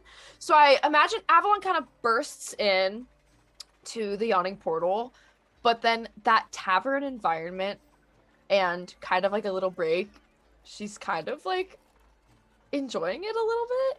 Mm-hmm. So I think Avalon's gonna go get a drink. Yeah, so you get over to the bar here, and we see Durnan, the famous keeper of the Yawning Portal. Classic. This really gruff human man says, "What do you want?" Ale. Coming right up. Just mug. Yes. I'm gonna lift up the... So Avalon's mask is like it's got like the top half and the bottom half of a hound, and then kind of like the slanted, graded part of like a knight's helm. And so just like slides up. The little thing slides up. Okay. And yeah, she can drink. Okay, that's not what I thought you were gonna say. I thought it would like unhinge like a snake jaw. See Avalon unhinge her jaw like an absolute beast. I wouldn't be surprised. All right. Yes. So the ale is good. It's decent. Oh, it hits just right. Yeah. Oof. Does anyone want to play cards or do some gambling? Mama's on vacation right now, and who knows how long it's going to last. You see that there is a table nearby of some suspicious-looking people kind of huddled in the shadows there. There are some knives skewered into the tabletop, and they are currently playing a game of dice. Respectable gamblers, that's what I like to see. I'm gonna head right over. All right. So as you do, they say, "You want to play?" Yes. All Please. right. These are high-stakes games. Define high stake. Lots and lots of gold, baby. Oh, it's just not like blood or anything. Okay. No. Yes, deal me That's in. illegal. Yes. And let's play. All right. Go ahead and roll me a 1d20. My goal in this game is just to make EJ laugh. Fucking yes, and I totally yes, dropped my and. whole microphone onto the floor. I hope you know. You rolled a 2. Okay. Rolled a 2. You lose all of your money. Yep, that feels right. Yeah. But you know what? It feels really good. It feels so good. The entire table of people are laughing at you. They say, you don't have a single coin left in your pockets. I think it's best that you get up and walk away now. It's been an honor, gentlemen. I hope to see you in the future. And my coin purse will be much heavier. I'm like cheery. Like Avalon doesn't care that they lost. Like happy to be gambling. Mm-hmm. Just gonna salute him and then remember why she's there and be like, right. Shit. What time is it? Okay. Gonna just go stand awkwardly. Awkwardly at this like little steps to the stage, just like wait. Okay. As you're waiting, you can tell that the woman on stage keeps looking at you as they're performing. Very terrible, off key. Their voice keeps cracking, and nobody's really booing them though. Like they're just kind of vibing here, just kind of enjoying it. No one's cheering either. And as the set begins to close up, they stand at the top of the stairs. They're kind of looming over you even with all your height. And they put their hands on their hips and look at you. What do you want? I see you staring at me the entire time. Like a pervert. Oh, no, my lady, it's just the helmet. Makes it look like I'm staring. I've actually been asleep this whole time. I am in need of a bard for an event. Well, you see them flick their hair. What kind of event? I have no idea. Oh, it's like an anniversary? I don't know what it's going to entail. I think, if anything, you're going to set the mood. Well, I will require an advance payment. Avalon slowly looks over at the table of all of the gamblers. They're for all of her gone. money. They're all gone. Well, nice chatting with you. Goodbye. So as you begin to leave, they reach forward, they grab the chin of your helmet and turn you back towards them. Hold on a second. And as they do, you hear their nails scrape against the metal of your helmet, and it's kind of jarring for a split second. You feel this sort of unease kind of rack through you, kind of going up your spine. You have drawn the Fates card. Oh my god. You get to Oh alter my an God. event, any event. Fuck. The only thing you can't do is restore Hecate or bring back a dead god. Of course. Now, do I do something plot changing or something fucking stupid? Yes. I just won that fucking game. I won that game so good and I'm so rich. Okay. Yes. So all of a sudden your pockets are just thick, right? Your your hips are heavy, full of coin. Is that, well, hold on a second. Tell me more about who you are. Me? They let go of your helmet. You know, I'm I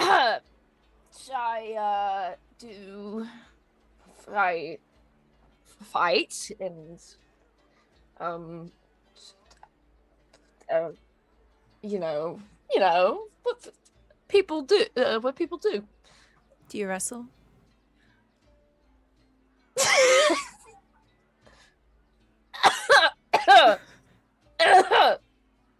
Do I wrestle? I'm wrestling. I've wrestled a bear once. Roll me a persuasion check. It happened. It You do have 3 okay, 19. They kind of squint. They're like, all right, yeah, you look like you could wrestle a bear. I I believe think you. it happened in here as well. All right, you don't have to push it. Oh. Anyway, you look like you could be fun. Oh. I do expect to be paid. We can consider the advance off the table here. Oh. Fantastic. Thank goodness, because I think I would have had to scrape off the dead man outside the porch and put a lute in his hand and call that our entertainment. So I'm glad you're coming with. What's your name? FantasyNameGenerator.com. I have a whole book that May bought me, Gonna but say, it's do you have a book? it's buried under a bunch of shit. Hold on. Their name is Babe.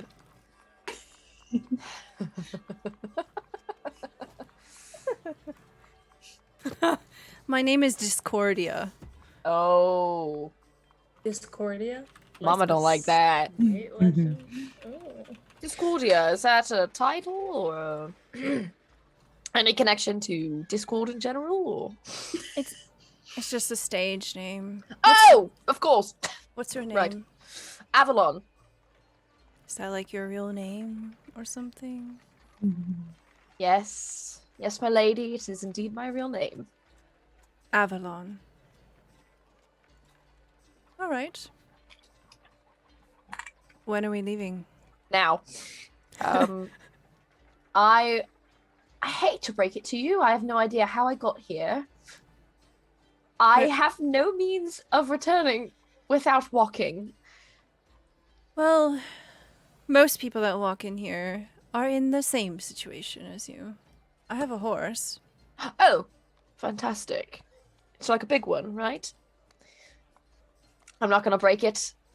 I Or, think it'll be fine. You might have I'll to. just walk. I'll walk alongside the horse. You take the horse. Let's just go, because I don't know how long I have been here. So. Okay. Right. And they begin to slowly walk down, and the screen fades to black. Avalon is so painfully awkward. I love it. Okay, but Yeah, can what about her Avalon magic not horse? summon a horse? Oh, I totally can! Yeah.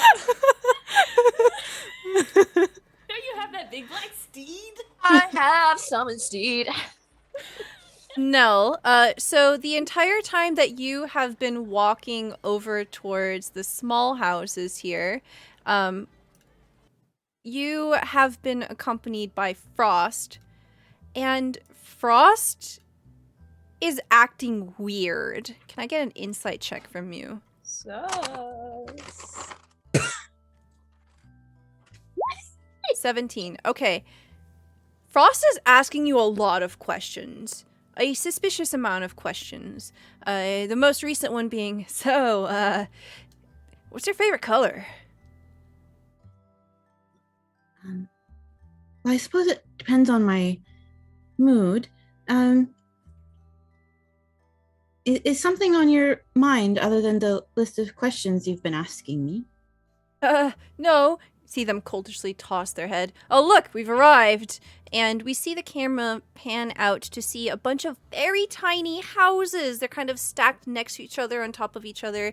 You can see that a number of chickens are kind of halfway through the doors of these tiny houses. You see that there's a small pen of rabbits. There's a goat. There's a cow. And you see Scylla tending to them, currently feeding them.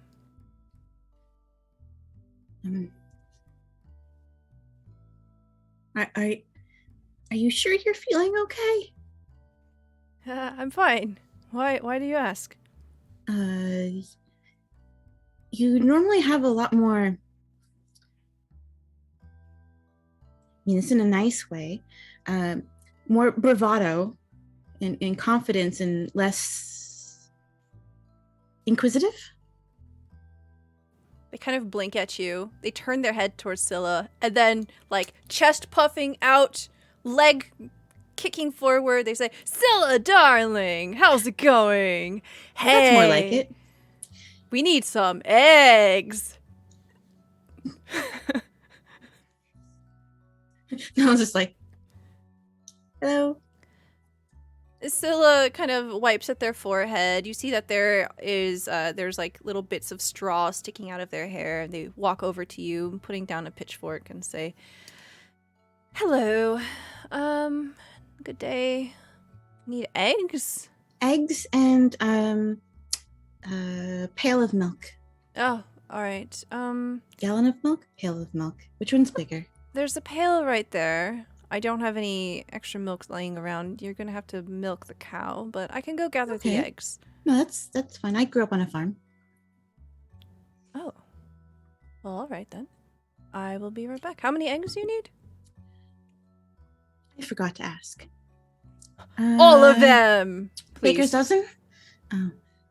Oh, Leave some for yourself, but you know, we may need a lot. all right. I'll go see what I can do. And you see Scylla wander away, and Frost says, "I won't watch." They deliberately turn away from the cow.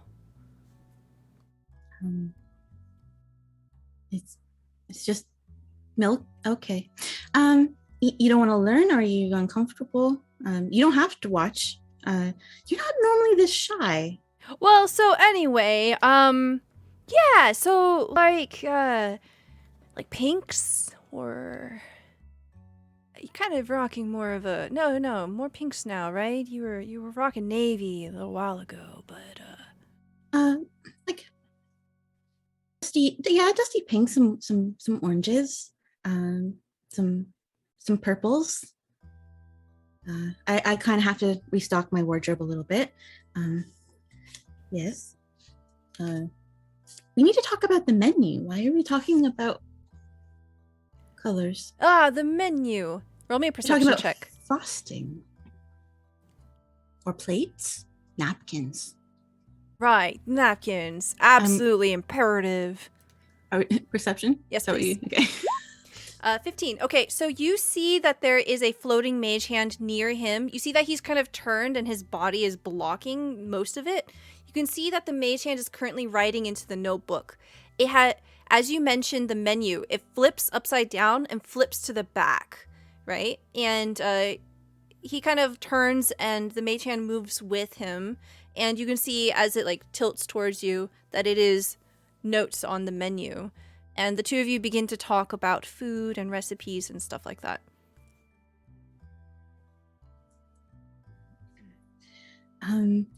Is there something that you wanted to add to the menu? What do you have in mind? Well, I think we need a really good spinach dip and pumpernickel bread.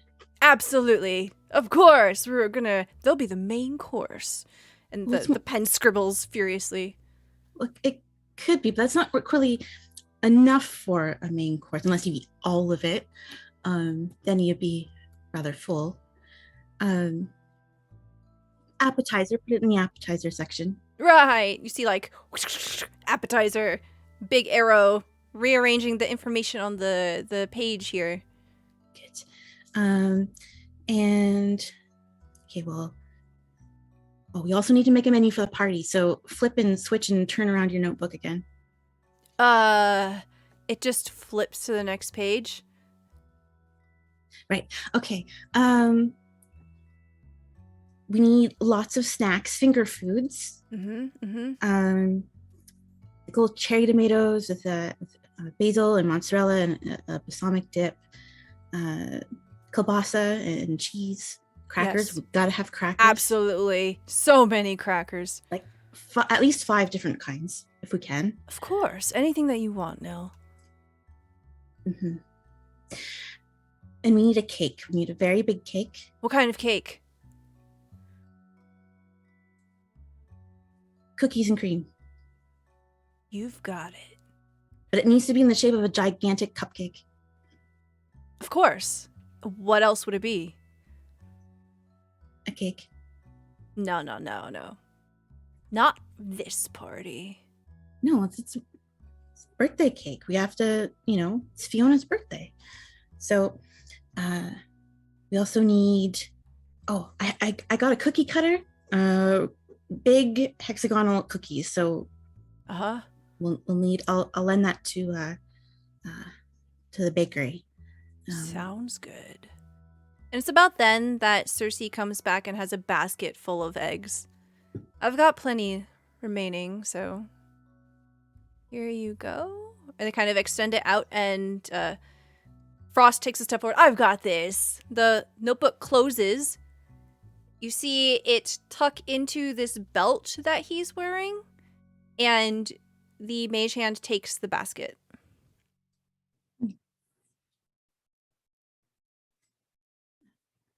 I imagine she's done milking the cow. Yes. I will say you don't need to roll for it because you grew up on a farm. I imagine she's used to having conversations while milking a cow. Mm-hmm. And she's going to pat the cow and make sure it has snack and water near. See, the cow has these big doe-like eyes. It's a bit fluffy, and it has these big ears and this long face. And the eyes are kind of glittery as it looks at you, and it snuffles you a bit. She can get little nose pats. It says, "Meow." Thank you. Yep. I guess we go back to the bakery. All right. Yes. And the two of you begin to walk off. Alaris, that 21 disguise kit. Describe to me what Alaris. Wow, chat. Okay. Focus. You said that it's just me and Cassie. It matches. Okay. Yeah, so Thunder doesn't do anything. Just way too high. But Alaris, you get some pretty good work done. What happens to these clothes?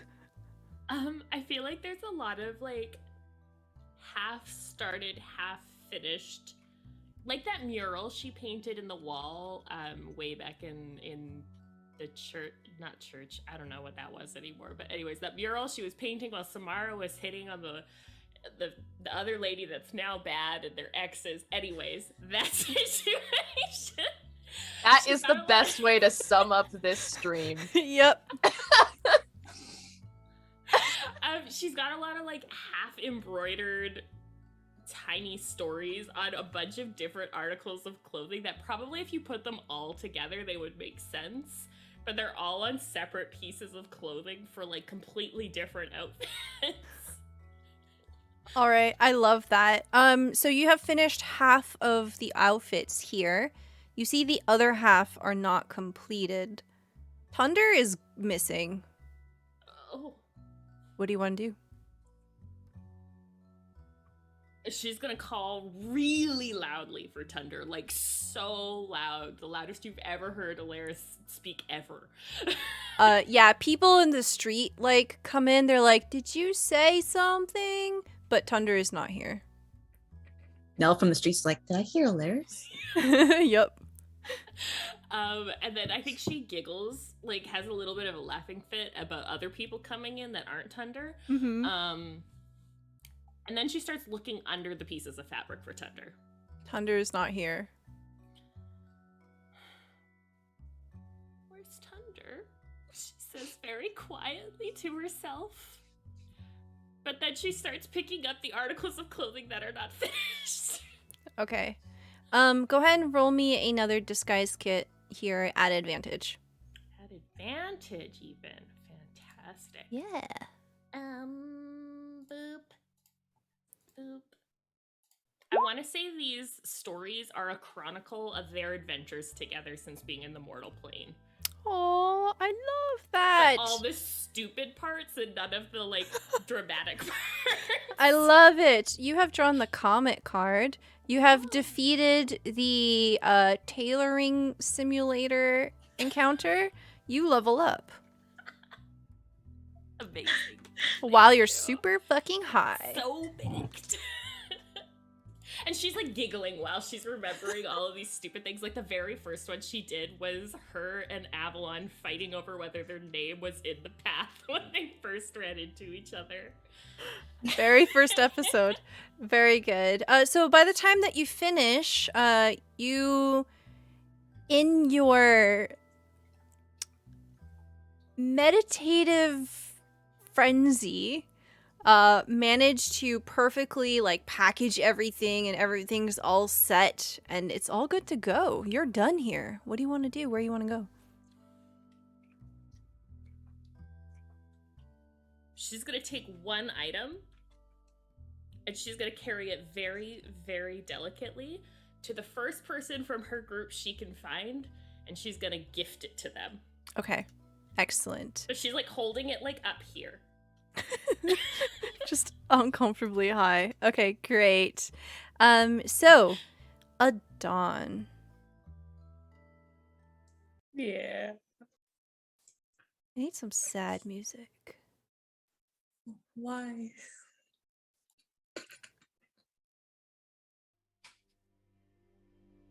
You enter the tomb of Hecate. The entire time, Dave the sheep has said literally nothing to you. I've said a lot of things to him. Like what? I'm just explaining shit. I'm explaining how excited I am about the anniversary festival, and I'm explaining everything I can remember that happened in the last year. Excellent. Tell me when to stop. Stop. Okay. Oh my fucking god. It's don't say it. Don't Yes, yes. say that. By the time that you reach the tomb of Hecate, you have had like 8 different conversations. They're all one-sided, and Dave hasn't said a word. The two of you stand at the threshold. You see this sacred place where the body of Hecate was buried. You see this marble egg-like sarcophagus. It is completely sealed, and you can't see within it, but you do see that it has been well tended. There are flowers and vines that grow along the sides of it that make this sacred place very wholesome, very natural. And go ahead. And this is where Hecate, goddess body was buried. She died, I think, about 2.5 years ago. And then I'll just go on and explain a lot about Hecate and how she died. So by the end of your story here, Dave kind of, well, how about if you shut up?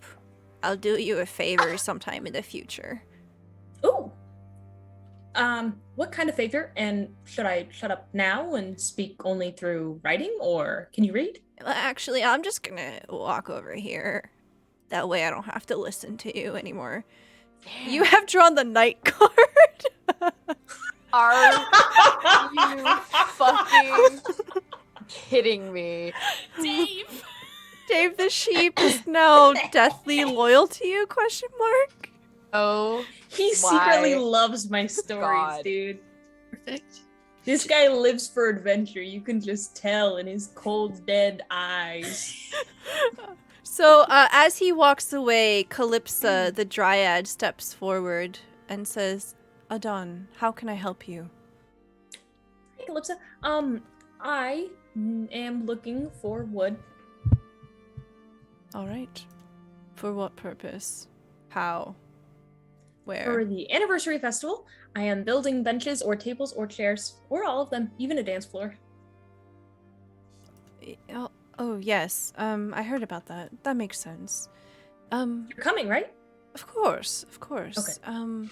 You see them kind of look between you and the tomb.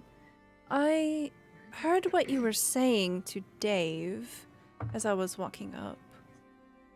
Have you spent any time here recently? Well, no. I was in an avalanche last week and I motioned to my broken arm. And the week before that, I was doing something in the tunnels. I haven't been here for a minute. But that's okay, because Hecate's back now. Just different. You see Calypso very slowly step up to you and gingerly, almost as if asking for permission before they touch you, try to reach out to touch your shoulder. I allow. Are you okay? Like physically, I have a broken arm. Emotionally, yes. Mm-hmm. I'm fairly certain yes. Well, because you see, and Adon tries to like explain their thought process. They go, you see, because it doesn't matter if I'm okay with the tomb of Hecate because Hecate's back. So I don't even need to really. You don't have to be okay with this Hecate being gone because the new one already came back. So, All right. you know. I suppose that's one way to look at it. If you ever need someone to talk to or process your feelings, you're always welcome back here anytime. Thanks. Do you have any wood? Yes, of course. They release you. I'll go with you. It will just be easier if I raise the trees over by wherever you need them. Thank you. Oh, this is Dave, by the way. Yes, I know Dave. We play cards together on Does he talk soon to you? days. Yes, Dave is actually quite the conversationalist. I mean, yeah, I knew that. Let's go get wood. Uh, Oh my god. That was the best. Oh my god. The three of you begin to make your way over towards the Lonely Bough. And basically we'll montage a little bit here, but Day begins to teach you how to do the basic fundamentals of woodworking. You see Calypso raise trees out of nothingness, and Day begins to process them. So it is a very hands-on sort of trade, and it is very, very physical. Can I get an athletics check from you? Oh. Wow. That's a good stat for me.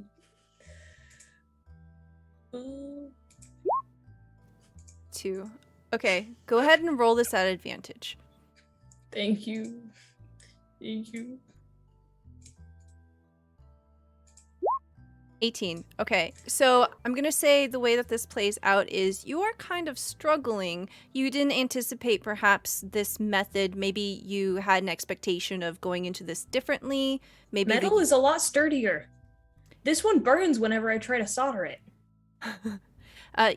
You manage to correct course as Day kind of leans into giving you more advice and telling you, God, I don't fucking know how to do woodworking shit, but he basically makes this better somehow. Nice. Words, right? Yeah. Nice. Mentoring stuff, right? And you together make a piece of furniture. What is it?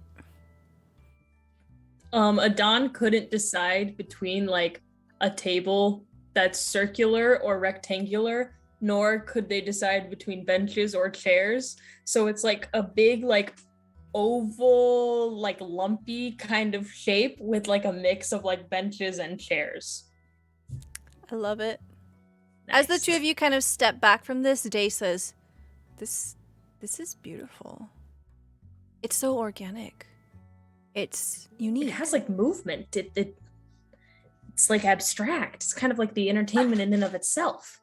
Look here, because of the way that it lumps here, if you have someone who's a bit shorter sitting here and someone taller here, they'll still be able to look eye to eye. I know the perfect people for that. They would love to sit next to each other. I know it. This is amazing. You're a natural. Thank you. The Dawn is fully blushing. Anyone makes comments about how good their work is. Well, I can see that you are going to make many great things, Adon.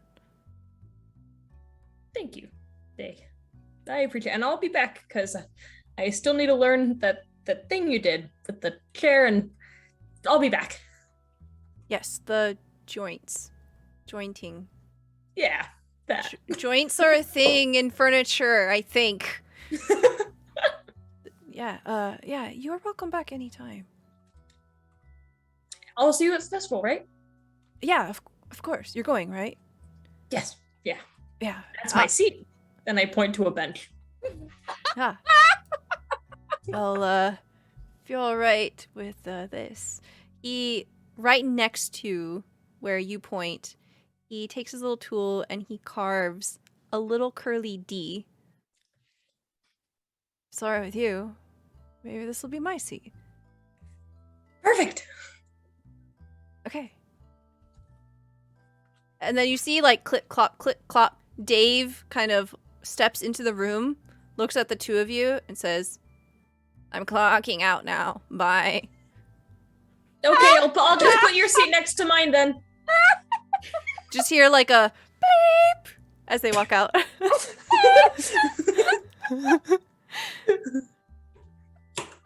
All right. Oh my god, that was the best ever. I love Dave. I want Dave. Can Dave just be with us all the time? Can you be that one NPC God. that is with the party all the time? Can I get 1d20s from Avalon and Nell? Yeah. Since you asked so nicely.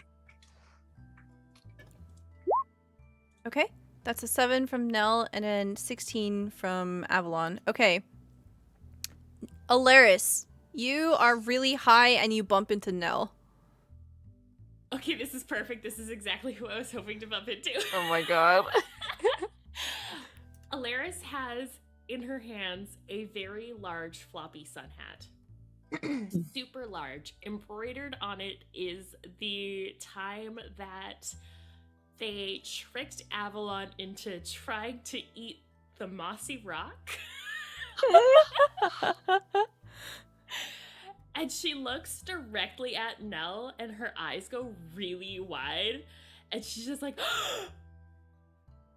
and puts it on her head. Not even a story, nothing, just plunks it right on her head. It almost flops down because it's meant for slightly larger people over your eyes, but it could be adjusted to like fit properly so that you aren't blind. And She kinda like pulls it and adjusts it and thank you. it fits you perfect.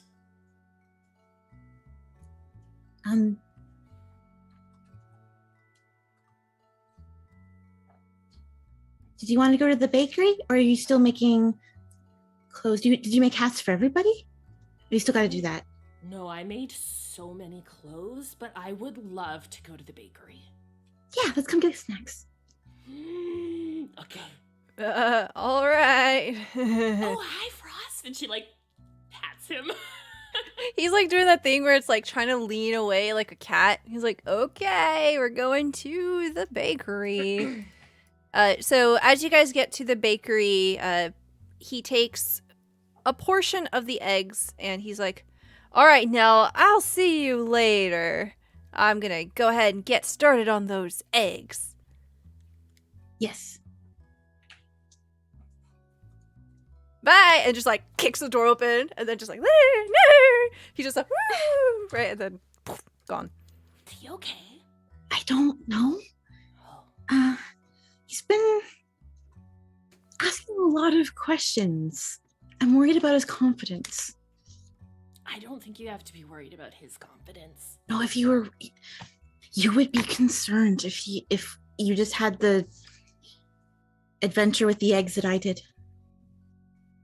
I wish I had had the adventure with eggs in you. Maybe next time. Okay. But snacks? Mm-hmm.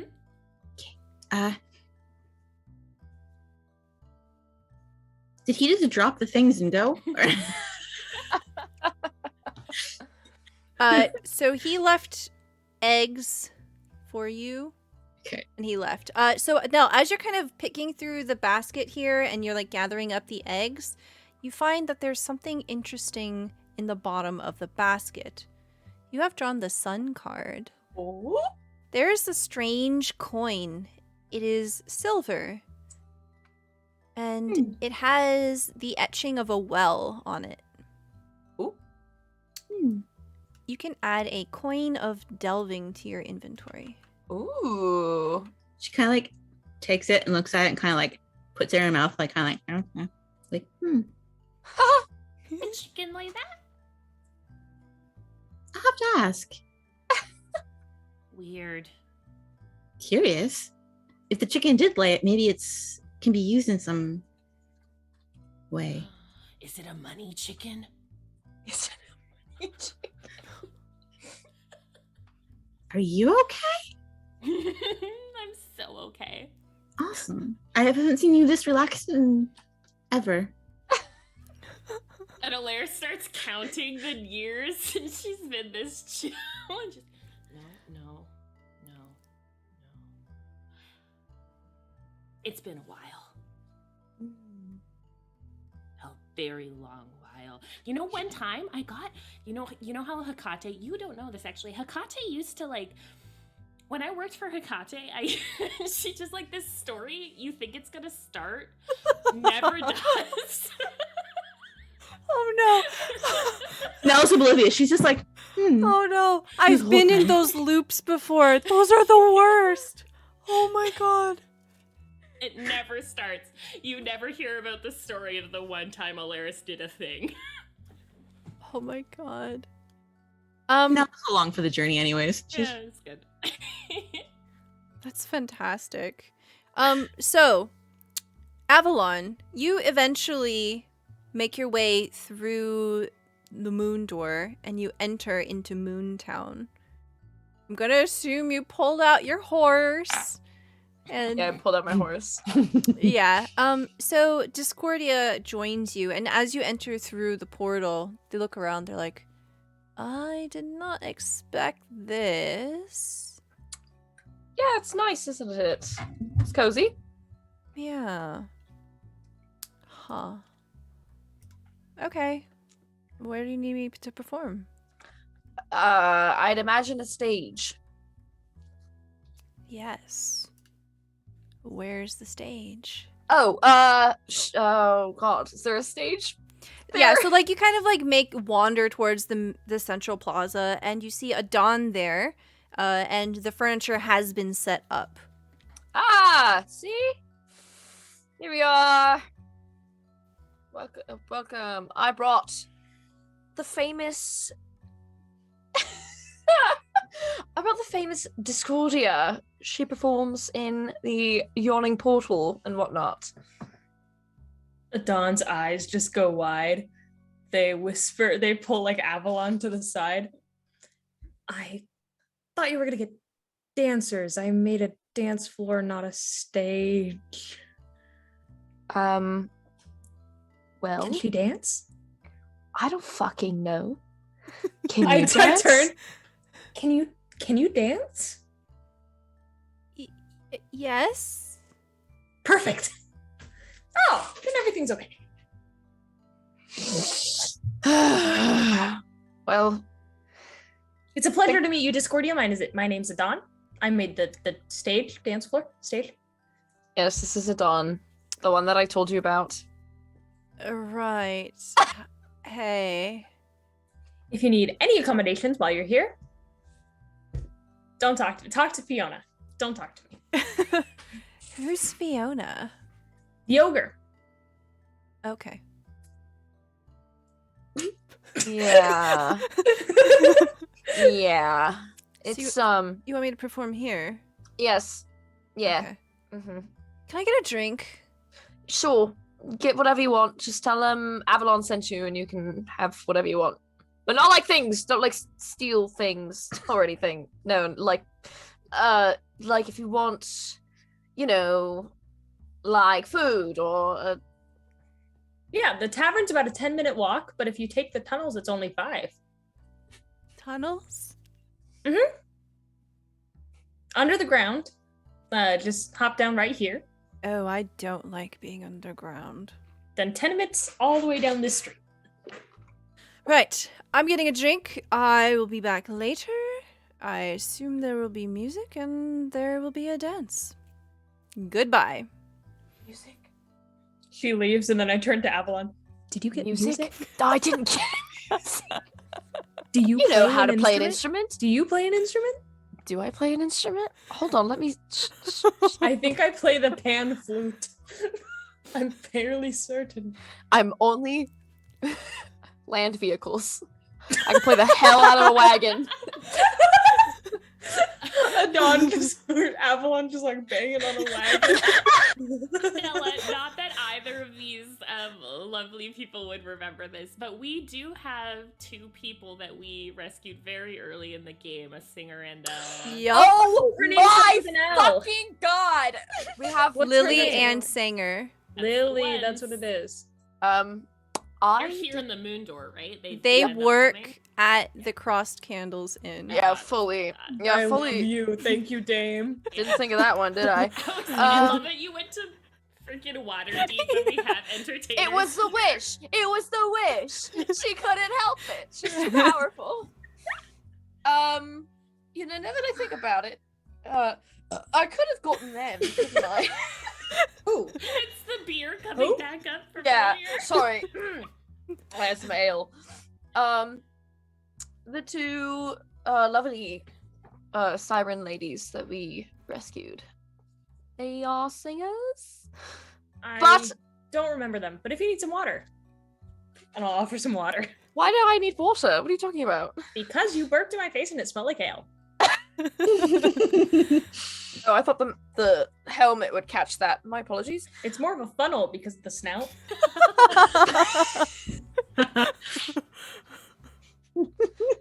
I just would love to let everyone know. This is exactly how every interaction with me and EJ in real life is like.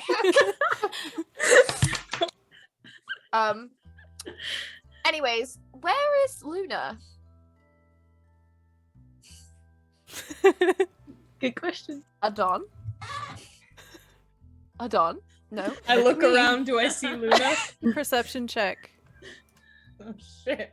How's that sleep experiment going, Adon? Yeah. Oh shit. Perception, huh? Yeah. 4. Okay, yeah, you don't have any fucking idea. Well, I left Luna, like, Avalon takes a big step like towards you and just is like lording over the top of you. You left? I had a sheep. Did you just say I had a sheep? To deal with. You left the goddess of magic so you could deal with sheep? Well, let me think about it. I left Luna. She was awake, so she was awake, so there was no chance of a dragon, so it's okay. Right. Remember all the shoes that I just gathered? They're shoes. Not like a dragon or a sheep. Look, what I can't understand is how desperately you wished to throw yourself a handful of years back in the past just to find Hecate, and now that she's in front of you, you can't seem to keep your eye on her. She's safe in the Moontown. There's not a dragon here yet. Yet. All right. Avalon just kind of sidesteps and just goes to find Luna Okay. wherever. Roll me a the fuck she may perception be. check. Searching for my goddess, Luna. 20. Very good. Okay. I turn on my Luna visor. You see the special little glasses? Down. Yes. Scan. You Just scan. dangle some shoes. Yeah.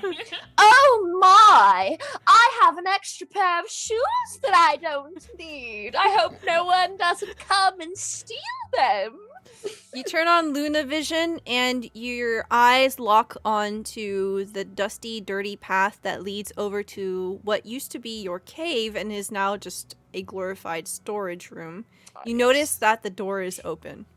Oh, great. She can rummage through centuries-old bullshit. Dust, dust, dust, dust. Oh shit, I smell like ale. Whatever. Just kind of poke my head in. Okay, the second that you poke your head in, the door bursts open, and this rug, you probably would have like a bearskin rug, right? Yeah. Okay, this bearskin rug just bursts out, and it's flying. You see it whipping around in the air, and riding it is Luna. You have drawn the key card. Luna is currently riding your bear rug, which is now a carpet of flying. Oh my god. Like, Avalon's just on her back. Like, looking up and watching all this happen after being thrown back from the door. Right, well, at least you're safe. Okay. Avalon, you look so tiny from up here. Oh my god, please don't fly too high. Come on down. Let's go get food, or I'll go buy you a fucking pair of shoes or something. But come on down. It's nice down here on the ground where it's safe. No. My lady, I beg of thee, please. I only seek your safety. And we do have an event to attend.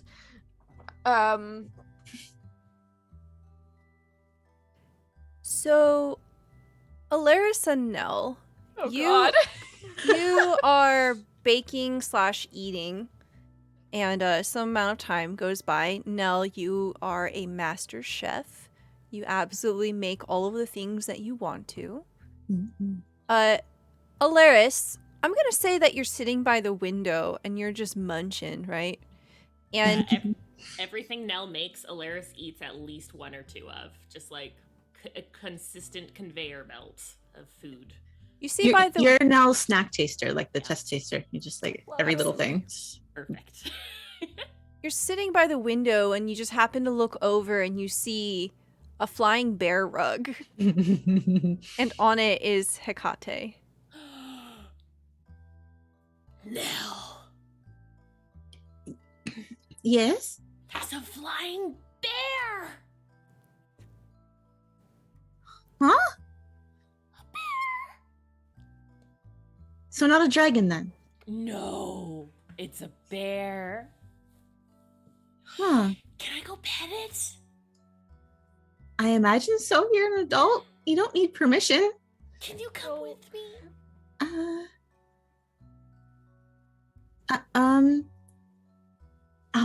I'll be back to clean this up. We have to go pet a bear. She like, Alaris grabs a handful of snacks as they head out the door. Okay. Yeah. Cersei's like, yeah, of course. No problem. Enjoy your bear. Alaris is following the bear, like eating everything she grabbed. The bear begins to head towards the central plaza. Oh my god. You just see Avalon. I hope you're hydrating. Oh my god! I'm so full of ale, I'm gonna throw up! Do you think it would get stuck in the helmet? Ew. It's like a funnel. A voice of Christmas past. It's like a Suppose funnel. not. Dry cleaning for armor. Do we have a thing for that? Huh? Throw it in the river. Prestidigitation. Hey. Oh my god. Hold on a second. Could you imagine how successful a laundromat business would be if the spell prestidigitation existed? I'd be so rich. Anyways, What are we doing? So You're chasing a everyone bear. kind of gathers towards the central plaza here. And we'll say that you've gathered the singers and all of that too. And everything's kind of starting to come together, and you have Luna just whipping around.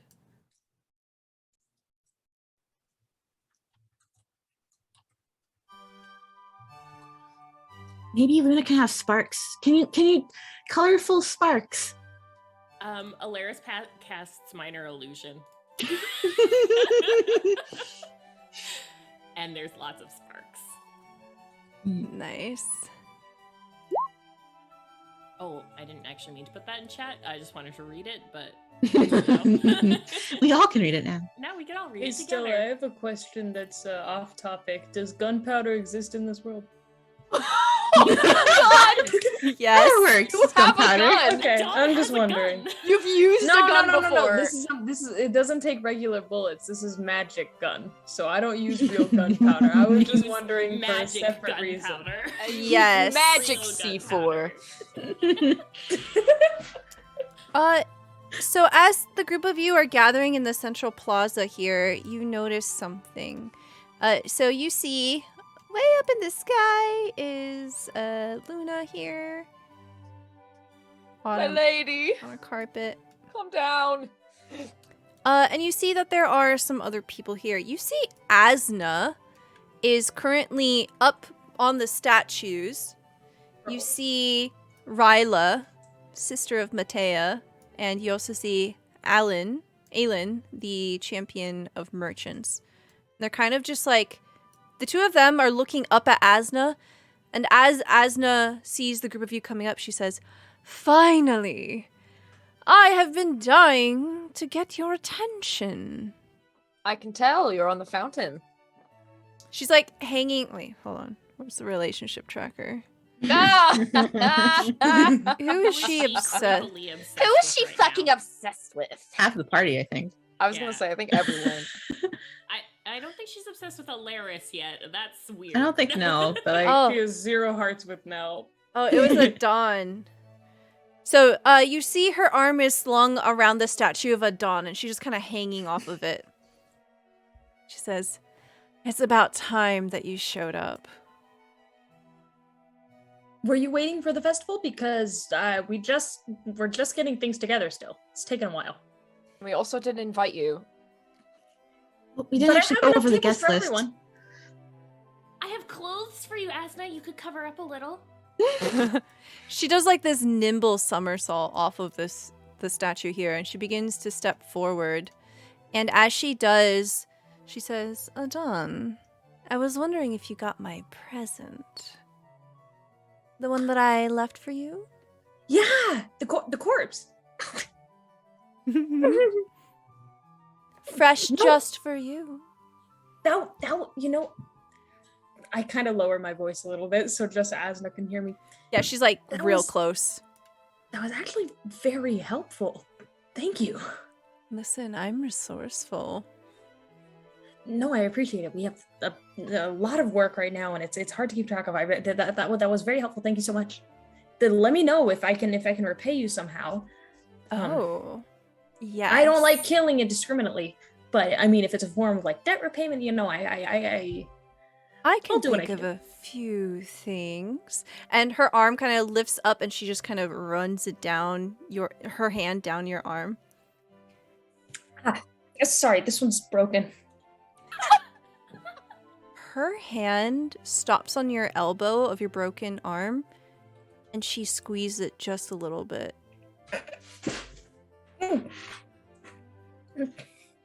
That hurts. It does, doesn't it? Yeah. You see her other hand lifting, and this sort of black smoke begins to slowly drift out of her fingertips, and she begins to cast a spell.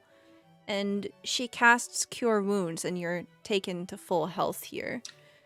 You feel your arm kind of stitching together magically, and you feel the fortitude and strength return to it. It's not broken anymore. Nice. Gods. Oh, thank you. Listen, I'm not the champion of healing for nothing. You're the champion of healing? I thought you were like, well, I don't mean to offend, but I'm so sorry. No fucking way that just happened. No I'm way so that sorry. just happened. Brandon's playing Bloodborne, and I think he just beat the Orphan of Kos. Oh, congrats. my god. There's no fucking way Well that that done. just happened right now. Oh my god. It's amazing. In that room with you in the front room. He's in a separate room across the apartment. He's not even like talking to anyone. He's just by himself going, ooh. That's Anyways. amazing. Shit, I'm gonna pass out. That was amazing. So Asna kind of slides her arm around your shoulders and she says, listen, I am very powerful and I'm capable of many, many things.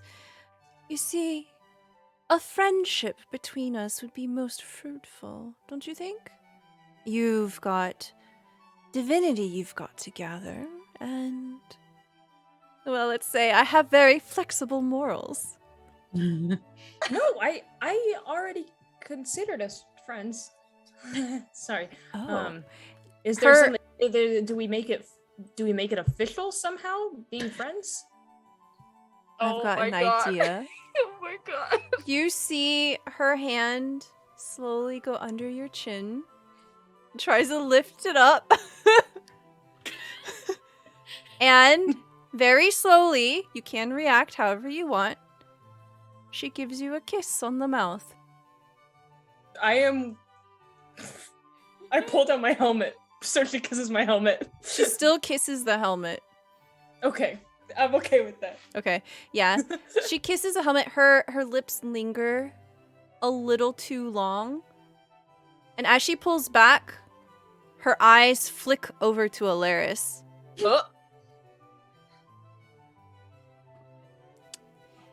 You have drawn the Flames card, Alaris. Asna's gonna do something fucked up towards you later. Cool. Also, all those Cool, cool, facial cool, cool, cool. expressions I was just having, Alaris was also just experiencing all of those. She's just like, See, I can't say the same because I'm very excited for a sexy lady, but Adon was not. But I can't contain that. Asna begins to pull away from you, Adon, and says, well, maybe we can have a dance later. I'm really good at dancing. I'll save one for you. Good. You better. Or else. I'm planning on it.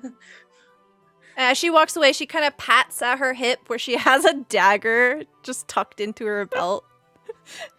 And she He's walks gonna away. fucking kill me. she's really scary. This is EJ. She's kind of fucking hot, dude. Jane's like, yeah, she's fucking hot. Alaris is like, ah. Nell's oblivious, but May's like, It's okay. I've been stabbed before. Yes, tell me more. You've been stabbed so many times. It's ridiculous. That's how you get Adon's attention. So, Stab them. we see something happening over by the fountain. From a distance, you can see that Discordia has a drink in their hand and they are shouting at Dave the sheep. Uh-oh. Who's this? Uh-oh. Uh-oh. They're new.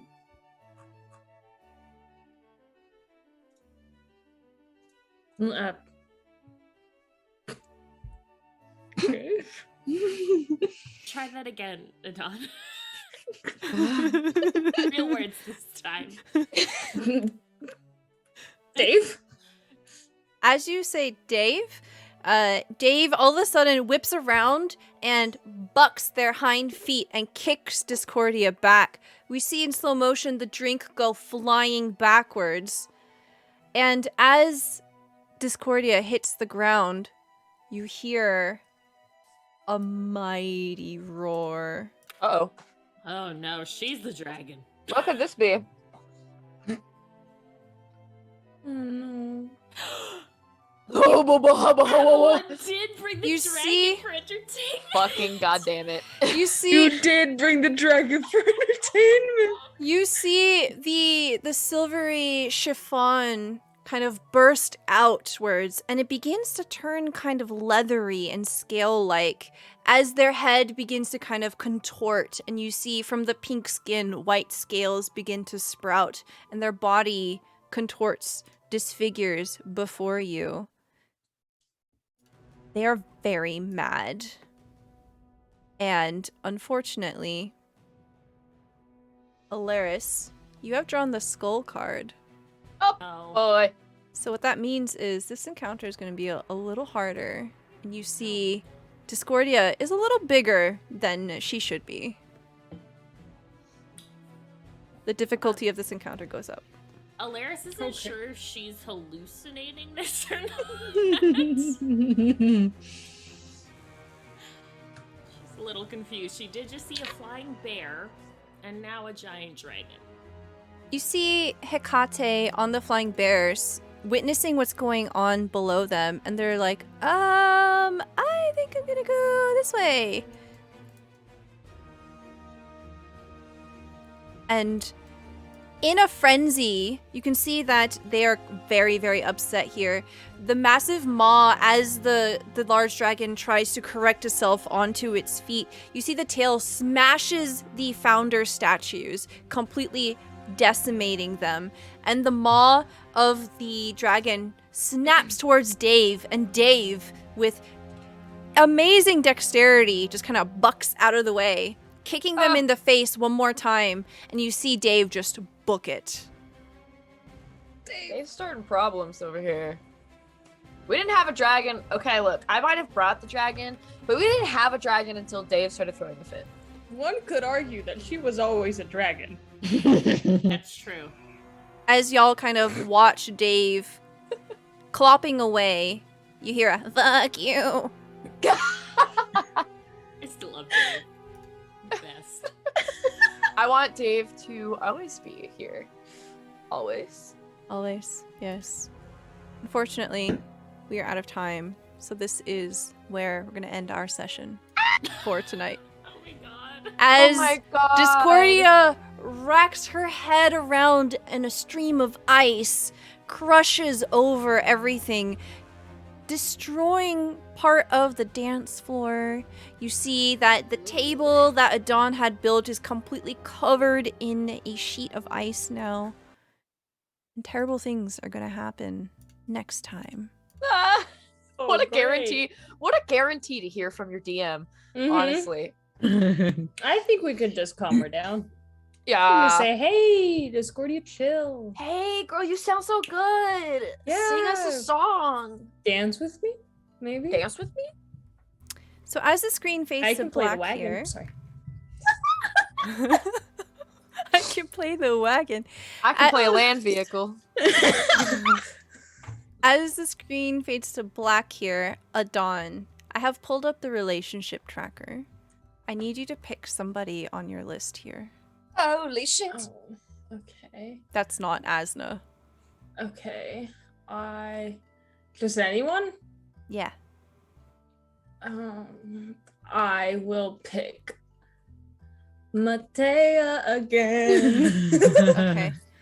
Okay. So we see in the crossed candles in Matea, the champion of thieves, steps out and into the street.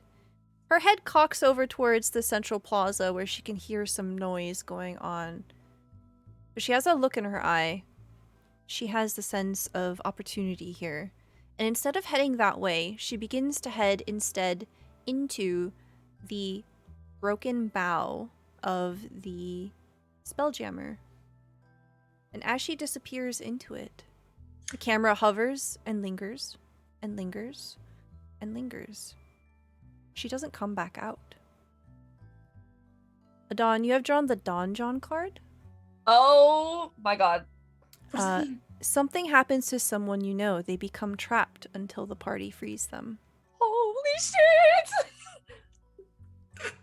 Damn, that wouldn't be the first time that they's been trapped. Let us stay in there. Let us stay. Let us stay. She needs to cook.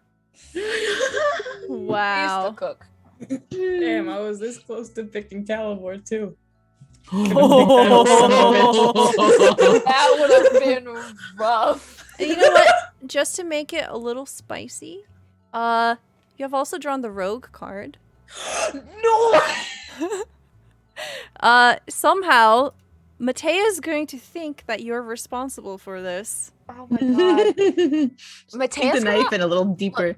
Yeah, He fucking hates me. Yeah, Matea's gonna kill you for real. Like she Honestly, dude, guts. they love me or they hate me. I get bitches and I get bitches mad. I don't know what to tell you. Well- I'm driving to your house right now. Thank you so much, everyone, for being here. I hope that you enjoyed this very wild reintroduction to the game after 2 months of a break. We're going to go around. Please tell us who you are, where we can find you, and what your favorite part of the episode was. And we'll start with May. And May can be found on the internet. I was thinking about my favorite things. What else did you want? I can be found here Fridays playing Nell, and every other Thursday on Runaway Robots channel for Crimson Room playing Lenore, and it's not going to be this coming Thursday, but the 27th. I've got a one-shot of Brindlewood Bay, a bake-off one-shot happening Wednesday, January 26th on my channel. So that will be a fun time. And then, oh god, favorite part? Okay, the running joke with playing the wagon is definitely up there. Yes. That is so good. Play the hell out of land vehicles. I can play the hell out of a land vehicle. Excellent. Thank you so much. Giggly was unfortunately unable to join us for this session, but they will be back. You can check them out there with all the links there in chat. They stream. They also have a Twitter. Please follow them. They are super, super awesome. Next, we have a Bravo. Hi guys, I'm Bravo. You can find me. I live over at the Monty Hall with my fellow cohorts, Nick Kibbles, as well as EJ. Say it. Say it. That's one big egg. Where we are currently just kind of in our we do whatever the fuck we want. Trying to get Telvian back going so that we can move on into the world of Meldar, which I have created. So that's a homebrew with Stelly and EJ, as well as Nikki, and possibly some guests that we might know of. As well, the Spill the TT RPG podcast you should be listening to it by February if all goes according to plan. I have lovely stuff scheduled for that.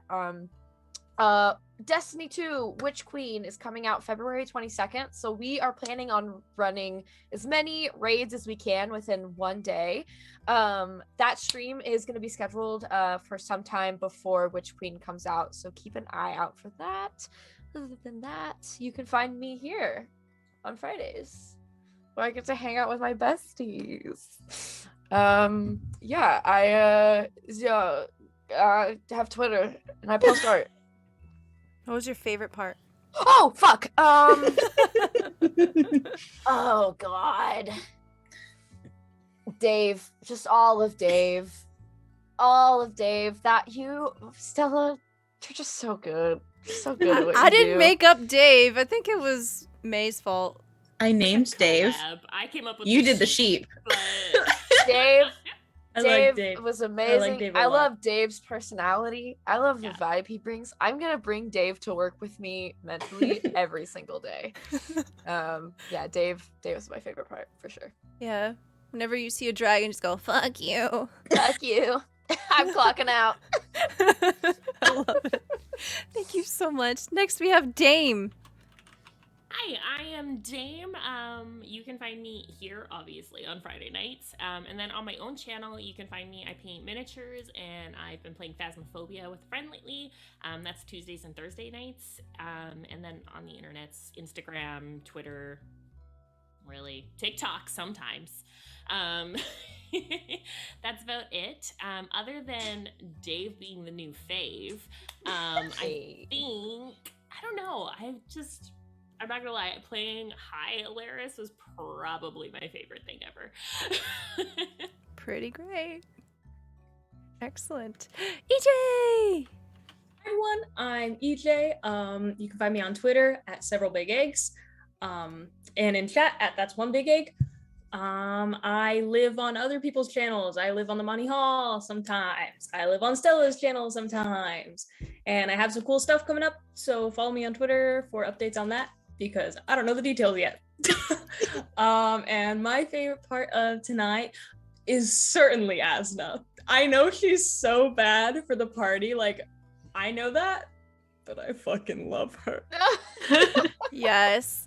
If I had a broken arm, Asna could squeeze it. Yep. Yep. They make it hurt so good, you know? Oh my god. I'm Luna. Thank you so much for being here. I am a TTRPG producer. I have two very special things I'd like to say. So now today, the 15th, Saturday, starting at 9 p.m. Eastern Time, Saturday the 15th, is our 3-shot mini-series. It is going to be emceed by the Noir Enigma. We're going to be running Urban Shadows 2. We're going to have an all-star cast, a lot of really cool people. I would super, super appreciate it if you come by, say hi, check it out. It's going to be really chaotic. I'm so stoked. All the characters are super, super cool. And the other announcement that I have is next Friday at 9 p.m. Eastern Time, Unbound is back, and we are having a guest star. So you will see Draconics joining us, bringing back their character, Dari, the Champion of Time. My favorite part was honestly putting together this adventure. I was like, all right, listen, we need to have like a brain cleanse or something, because we had some heavy stuff 2 months ago and we left off, like, I don't know what the fuck happened. So I was like, let's just kind of ease into it, do a little bit of like a time skip here, and let's do something really, really dumb. And I was like, what's fun? Oh, event planning. Oh shit, I did. Okay, wait, well, that'll come up next time. Oh. There was a major event that didn't happen. Holy We ran shit. out of time. Okay. I have to make sure that I let that happen next You're time. too busy talking to sheep. Yeah, today was great. I had such a good time here. This was perfect. Yeah. This is a perfect return. It's so nice. Yeah. I was like, emergency meeting in a hot springs, obviously. We're gonna have like all these different things that y'all are gonna run around and take care of to get ready for this festival. And as I was like telling my sister what I'm doing, she's like, so what is Hecate doing? And I was like, oh shit, oh shit, oh yeah, oh yeah. That's a whole thing. Oh my god, I forgot that they exist in this game. And I was like, yes. all right, someone's gonna have to babysit them. And I think course it it's worked the out mom. perfectly. Yeah. Yeah. That Listen, was you honestly rolled low. very, very healing for Avalon. I'll say it. It was perfect. Awesome. Thank you so much for being here, everyone. So we'll be back here next Friday. If you want to see more of me, I will be here Wednesday, 8 p.m. Woo! for our Patreon Saltmarsh campaign. Saltmarsh. Lots of love. Please take care of yourselves. We'll see you next time. Bye, kitties.